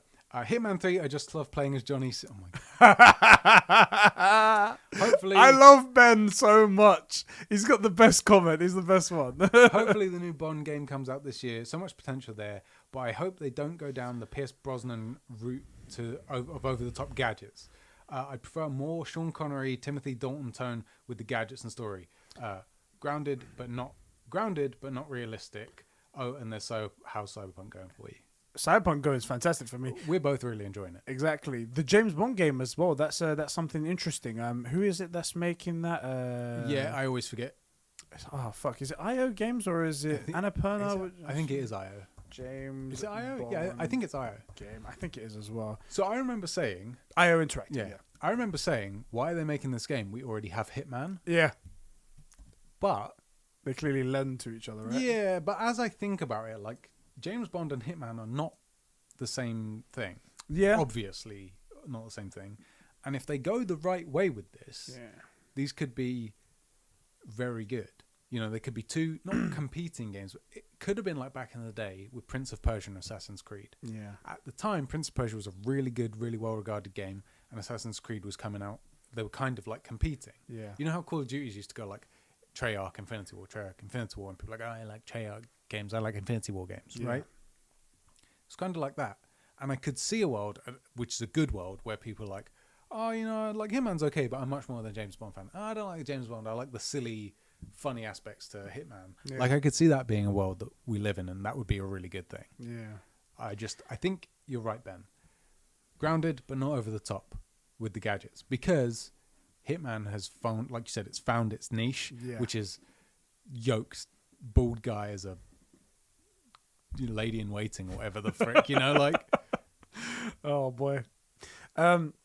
Jack wrote in and he says, hey man, I've got Horizon 2 and that's all I need. And he goes, unless God of War 2 is out too, then that's all he needs right there. Jack, I had to read out in that voice, and thank you for writing that, because I'm looking for excuses to do the hey man voice. Do we really think God of War's coming out? Seriously? Because look, every time we talk about it, I kind of talk myself into it being possible, because you think, like, actually they do have all the assets from God of War. Yeah. And those are much more translatable. They didn't have that. They had to make so much from scratch. Exactly. Now it's all made. It's just porting, basically. 3 years as opposed to the 5 years it took for the first one. Yeah, 5 to go from nothing. Yes. 3 to, you know. Yeah. So, like, suddenly it looks viable. But, like, don't you feel like we would have had more? if it's coming out within the next 12 months, realistically, somewhere in the next 9, don't you feel like we would have had more? Do you know what's extra shit about that though? Is that if this game was coming out this year, then we could say for sure then at the next E3, the next Paris Games Week, the next Gamescom, we will get gameplay. Yeah. We have to. If we don't, then we know to start asking questions. But this year's going to be just as effed up as last year. We don't know what's happening. Wait, you're not looking forward to the Summer Games Con or whatever the frick it was called? Summer Games Fest. That's it. And I was so excited for that, and I got fucking royally done. I'm really hoping whatever happens this year, it sorts this thing out, right? Whether or not we just decide, okay, people are going to have to get sick, which is the way, by the way, I think it's going to end up going. They're just going to say, like, this isn't working. We need to just destroy all the boomers, the boomer removers. Right, the boomer remover, yeah. Like, it may just be that they say, okay, people are going to get sick. Go through it. Yeah, just deal with it. But then next year, everything's back to normal. We said this about, not EGX, E3. They're like, they needed to make it where the lines weren't as atrocious and people had more space and they should be really throwing like serious after parties and stuff like that. I want that to be a reality so badly. And then they need to make the online version of it more alluring. Yeah. Right now, all it is we watch the PlayStation, we watch the Xbox, we watch Nintendo, whatever they do, but that's not even part of E3. Yeah. We watch the Ubisoft, which this year I don't think I want to be associated with Ubisoft at all. And that's about it. Dude, here's what I would do. Right, everything else is just on the back, but we don't care about anything else. You have a sponsored stream on Twitch. Yeah. Right, that you cut to while you have nothing to say on the main stream. And it's not Ninja, right? It's someone entertaining who's just streaming, just being entertaining, right? And whenever you have nothing to show at E3, you cut to your guy. Either he's watching it or he's playing video games and just jamming, talking about how great E3 is and how great all this stuff is and how good this stuff is, and doing his normal streamer gig. It's me and you just doing one of the podcasts. And then, they set up the Halo Infinite reveal. So we're going to cut from that, and it cuts away and they show the thing and the gameplay and all that stuff. And then we go, okay, cool. It's going to be 10 minutes before Death Stranding 2 comes on. We're cutting back to the thing, and it's back into us 10 minutes later, just doing the podcast, just chatting. Like, Death Stranding 2? Yeah, I wasn't really a big fan of Death Stranding. Normal stuff like that. Actually have a few entertaining people just being entertaining, and you cut. Yes, people are going to miss stuff, and maybe people wanted to see the podcast thing more than Death Stranding. Well, then you're watching the wrong stream. Go and watch that direct stream. Unfortunately, the people who are doing this stuff, who are putting this stuff on, they're suits at the end of the day, innit? And they don't know what people really want. And they can do like, well, let's get one of those influencer type people, but then all they let's do get is Ninja and let's have him do the dance from Fortnite. That's 3 years old. Exactly. I just. Anyway, let's get through this. Every time we do a podcast, we're not aiming to go for 3 hours. In fact, we specifically said let's not always go that long because people will get used to it. And we can't always perform. Sometimes we want to phone it in. Sometimes we want to phone it in and just give them nothing, you know? Right. All right, let me read Hood's comment. He says, Deathloop is Hitman plus Dishonored. Okay, Deathloop is Hitman plus Dishonored. I got it there. I was like, what the hell is that? Hitman 3, of course. Yeah. Kenna looks good, but we never know how it plays. Yeah, true. Otherwise, no idea. I want a big RPG to lose myself in, but those last few ones have been disappointing, unfortunately. Well, I mean, not Cyberpunk at least. That's been great. I mean, no one's had any complaints about Cyberpunk. Exactly. What are the other big RPGs? I think that's the only one. I think he was trying to take a sly dig at the side, be like, maybe saying like, I can't remember, Philippe, off the top of my head, how you felt about things like The Last of Us 2 and Ghost of Tsushima. But at least Ghost of Tsushima, I think, is largely agreed that game was a ton of fun. Great, yeah. If you haven't played it, I think you can pick it up fairly cheap these days. It's totally worth your time. Best thing ever, mate. It's so good. God of War, but I refuse to get hyped for something we've seen nothing of. Good man. Fair. Good enough. man. Yeah, fair enough. Also, absolutely doubt it's coming out in 2021. I totally agree. If Aloy wasn't boring as fuck, I'd say Horizon, but she is. You have great taste. And here's the thing. This is the real salty thing for me, is that Forbidden West, I'm not interested in it at all, and they absolutely should be. Yeah. And if they just nail the human element here, because like this is one of those games where it doesn't matter if you're male or female, right? Because at the end of the day, it's a mechanical T-Rex, let alone a normal T-Rex. Yeah. Right? It's a mechanical T-Rex. It's a robo T-Rex. It's not going to matter if you can deadlift 200 kilos or 110 kilos. Yeah. You're having no impact on this thing. You're going to have to find a different way to fight it, right? Something else. Think outside the box. So mechanically, there's no detriment to being female. Yeah. Right? And I mean that, like, look, Battlefield 1, where you're a Nazi black chick with one hand. No, that doesn't fit, right? It's out of place. But this, it doesn't make any difference. The problem is Aloy is not very interesting. Give me a human story. Because ultimately, God of War, it's not about gods. No. It's a human story. It's about father and a son. It's the human part. It's the father and son story. The Witcher 3, it's not about a Witcher and some chick with the power of the universe. No. It's a father and daughter reuniting. Yeah. Right? Last of Us 2, it's not about zombies. It's about father and daughter. Ghost of Tsushima, it's about a guy having to destroy his relationship with his only family to make sure the country that he loves stays free. Yeah. It's a human story. All these things are human stories. And the one thing that thing's missing. Yeah, that thing is missing. So I would love for that game to be incredible. Yeah. I really want that game to have a ton of human element to it. Let's hope Guerrilla Games up to the task. They're so good at everything. Yeah. They really genuinely are. And I don't know if it's if it was an oversight or if it was like, I think there's a reality. Sorry to make this Horizon talk. I think there's a reality where some meeting they were like, no, it makes sense for Aloy not to care about this stuff. And then someone made probably a really good argument for why Aloy wouldn't be impressed with this stuff. And it probably made sense on paper. The problem is, I don't want to play an android girl in a world full of android robots, dinosaur things. I want to play a human girl. In to this give world. You that feeling of humanity, what you can connect to in this whole world. Like, she's so well poised to be amazed by everything in this world as well. She's never been outside her tiny little village and suddenly finds out that she's special. Great way in, right? And then, like, is it the Sun King? You know, she goes to that place. Yeah. And then he's got like that royalty. Yeah, and he's got like a Colosseum kind of thing. Yeah. Like, that is a thing of wonder. Yeah. Why is she not impressed by that? Why is she not impressed that there's this many people in the world? She should be like, wow, my village wasn't the only thing out here. What? Her village is all of like 30 people. Yeah. And it's notable that one guy lives far away. That is a notable societal construct in her world as for up to this point, 17 or 18 years. Basically Obi-Wan Kenobi. Right. Her Obi-Wan Kenobi. And then she comes out and she goes to Mos Eisley for the first time. Like, you would be stunned that not only are there that many people in one place, but they're not all from here. There's people that come here just to trade. Even sorry to bring back to Star Wars, but even Daisy Ridley's character Rey was like, my God, I never thought there was this much green in the whole galaxy. Right, I actually really like that scene. Yeah. I know a lot of people are like, so much green in the galaxy. And people Photoshop just marijuana everywhere. Yeah, it's just like, wow, that's a lot of green right there. But Daisy Ridley, I think, plays a better Aloy than Aloy does. Like, there are all those scenes where, like, the first time we meet her, before she meets BB-8, where she sat there and she puts the helmet on her head and imagines she's, like, going into space.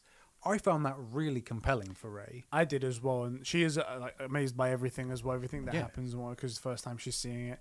Very well done. And then, of course, Ryan Johnson went and blew it all away. Do you want to read the next one from Vito? Yeah, I can do that. Vito says, Horizon Forbidden West. I would say God of War 5, but the game that game's definitely releasing in 2022. Will most likely come to PS4 as well. That's my fear. I really hope it doesn't. I think it's gonna. Unfortunately, it's coming out in the same year as Horizon Forbidden West. Now, I know that's not. I know Horizon Forbidden West is coming out for PS4 as well. I know that doesn't mean that it has to. Huge error. Unfortunately, it makes financial sense. Yes. And as long as the games were developed from the very beginning to be intended to do that, fine. Like, ideally, for the health of the game, it was developed on the PS4 and they ported it to the PS5, right? Because we've seen with Cyberpunk that doing it backwards is no good. Making things for PC and then trying to gimp it into a smaller box. What? Yeah, I know. But The thing is, I also think I'd be saying that if I didn't have my PS5. Yeah, we're objective like that. We can see that. And the only other alternative is that they build 2 versions of the game simultaneously. Now, it does essentially double the development cost. Yeah. But this is widely regarded as the best game out there. Yeah, and rightly so. Yeah. Sequel to the world's best game. And it is PlayStation currently in their hottest of hottest streaks. Yeah. They have the money. They have the projected income from this game. All Santa Monica does is make this game. That's all they're doing. It warrants it. It warrants it. But you have to tell people in a business room with suits and say, we're going to double the cost just because we think it's fair. Yeah. Yeah, that's tough. That's not going to fly very well, is it? Now, they're their own bosses. Yes. So maybe they can do it. But it doesn't sit well on paper. Yeah, and they don't have to get that much of an okay from Sony to do it. Yes. You know, like, considering what they built prior to that. And they do give them a lot of leeway. They understand that Sony Santa Monica have the name and have the pedigree to be like, when we say something, we say it for a reason. This is the best way to do it. It's worth doing. Yeah. Also, it's not that Sony have fuck you money, but I feel like it's less of, they don't take as big a risk when they take a risk because they have the catalogue of continuous wins. It's very Japanese. They take calculated risks. Yeah. Like risks that aren't really risks, but things can go bad, but not likely to go bad. As an example, going from Halo as what it was and saying, okay, we're going to make it like the open world, the bandit camps and stuff. That's a very serious risk. Yeah. That's a gamble, right? That's not so much calculated risk. That's gambling that this is the way people want things made, right? Even though it's Halo and it's never been done before, the best games seem to be like this. Mm-hmm. So we're going to go like this. That is a gamble. Whereas the Santa Monica thing, which we've totally made up, with no idea if that's true, would be a calculated risk of saying, like, we're going to make the same game, but to make it work appropriately on both things, they should be developed. They'll have the exact same beats and stuff, but they'll be developed differently. And that's the best way to do it. I mean, okay. So that is a calculated risk where you're like, yeah, it could be using up a lot of money up front, but are they likely to get the money back? Yeah, probably. Is it going to be a markedly improved difference? Maybe. Okay, see. There's the difference. I hope there's one guy in the pitching room who just says, like, we have the potential to make, again, the greatest game. Is that an accolade you want? Do you know what it is? It's survivor bias. Yeah. This is the problem that suits don't get this, right? So this is really interesting, which... Try to keep it short because we are reaching the hard stop of the podcast length. Oh, do we actually need to stop it at 3 hours? Yeah, so we went for 10 minutes before this, so we've got like 15 minutes left in our recording. Survivor bias. Okay, so this is the thing. Okay, in World War II, these plane engineers wanted to up armor planes and make them more resilient, right? Yeah. And so they looked at all the data of all these planes that returned and saw where all the bullet holes were and were like, we need to put armor here. And this one guy came in and said, no, you need to put armor where there are no bullet holes. And everybody was like, what? That's the dumbest thing. He's like, no, because the planes that aren't returning were shot there. Every other plane could soak up that damage and it didn't affect it getting home. The planes that haven't arrived were shot in all these other places. That's where you need to put armor. That makes sense. Survivor bias, right? They were like the planes that survived, they looked at it and said, well, where are these planes getting shot? Survivor bias. Yeah. And so I think that most suits don't get that. Most suits don't understand that just because, The Witcher did something a certain way, right? Survivor bias, like it succeeded. No, it was built that way from the beginning. Demon Souls should not be what The Witcher was. I say Ubisoft don't understand that. Every game has to be the Witcher. That's what it has to be. Right. Let me quickly read out. Sean said, mine is Kenna Bridge of Spirits, God of War Ragnarok, but definitely not coming out this year. Horizon Forbidden West, Resident Evil Village, and Ratchet and Clank. I also expect we will get Sony exclusive game in April because God of War 2018 was in April. Days Gone was in April 2019. Okay. Persona 5 was in April 2017. And there's probably more, but can't be bothered to search for them. I would say that could be a cool like trend you're seeing, but the calamity and the plague and whatnot has really thrown everything out of whack. So maybe we don't get it. I hate Dan so much. What did Dan do? I just read his last comment. Super Daniel says, Yeah. by the way, I wasn't ignoring you or your comment, Sean. I just caught it out the corner of my eye. Go on. Mine is FIFA 2022. That game is going to be cool AF. And seeing the vast improvements EA made this year for 21 has shown me EA knows what they're doing and that FIFA 22 is going to be game of the year. EA said that they'll improve the ball's physics, so I can't wait to see new and improved ways. Which balls? The fact that you had the gall to write that on our server. They said they improved the ball's physics, so I can't wait to see the new and innovative ways they'll move. I hate you so much. Basically, Dan just wants to see balls jiggle. He has good opinions when it comes to anime. That's it. Anything else? Like he goes, so I had a lasagna the other day. Just don't listen to him. Yeah, no, I just the balls that this guy has, is all he's thinking about is his balls. To write that on our server as if he really means it. What a troll. Quickly, these ones as well. Yeah. Old man Diogo writes in, he goes, Kenna, that is it. Yeah, I saw that. And James, one of our new guys who's joined the server quite recently, is God of War Ragnarok, Hogwarts Legacy, Lego Star Wars, and Hitman 3. Very good list right That's there. actually a solid list. If you had those 4 games for the whole year, beautiful right there. Yeah. There were some questions in here, but we wanted to keep it about our most anticipated games, so we might hold those off until maybe Conbrosations Day. We can answer those and whatnot.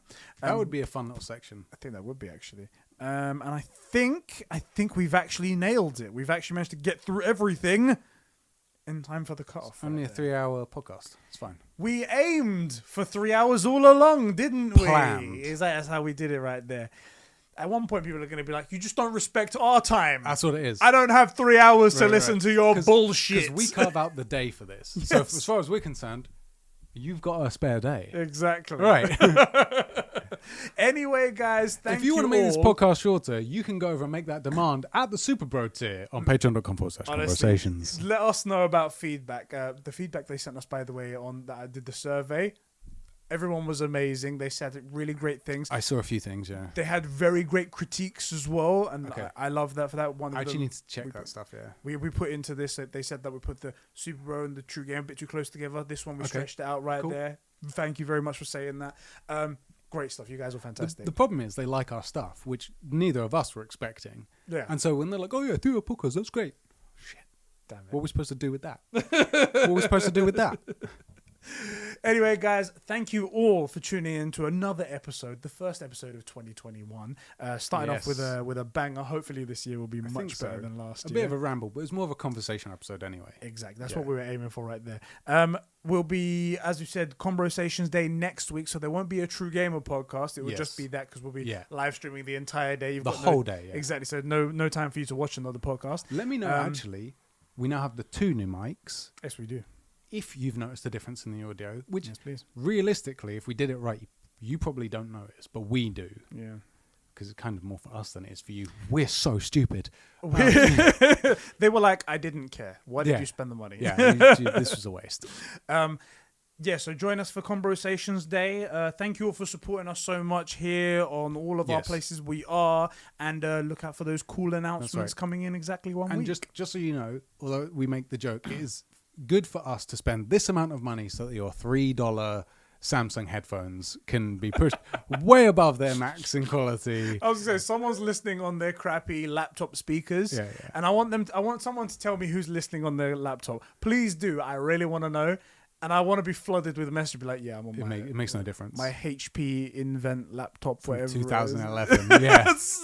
And it's like, you guys sound like shit all the time. We're like, great, good stuff, right? Anyway, guys, we'll catch you all in the next one. Bro, I'll catch you in the next one. True Gamers out. Power Rangers are go. We have sick intros, but no outro. Outros are shit. And bye.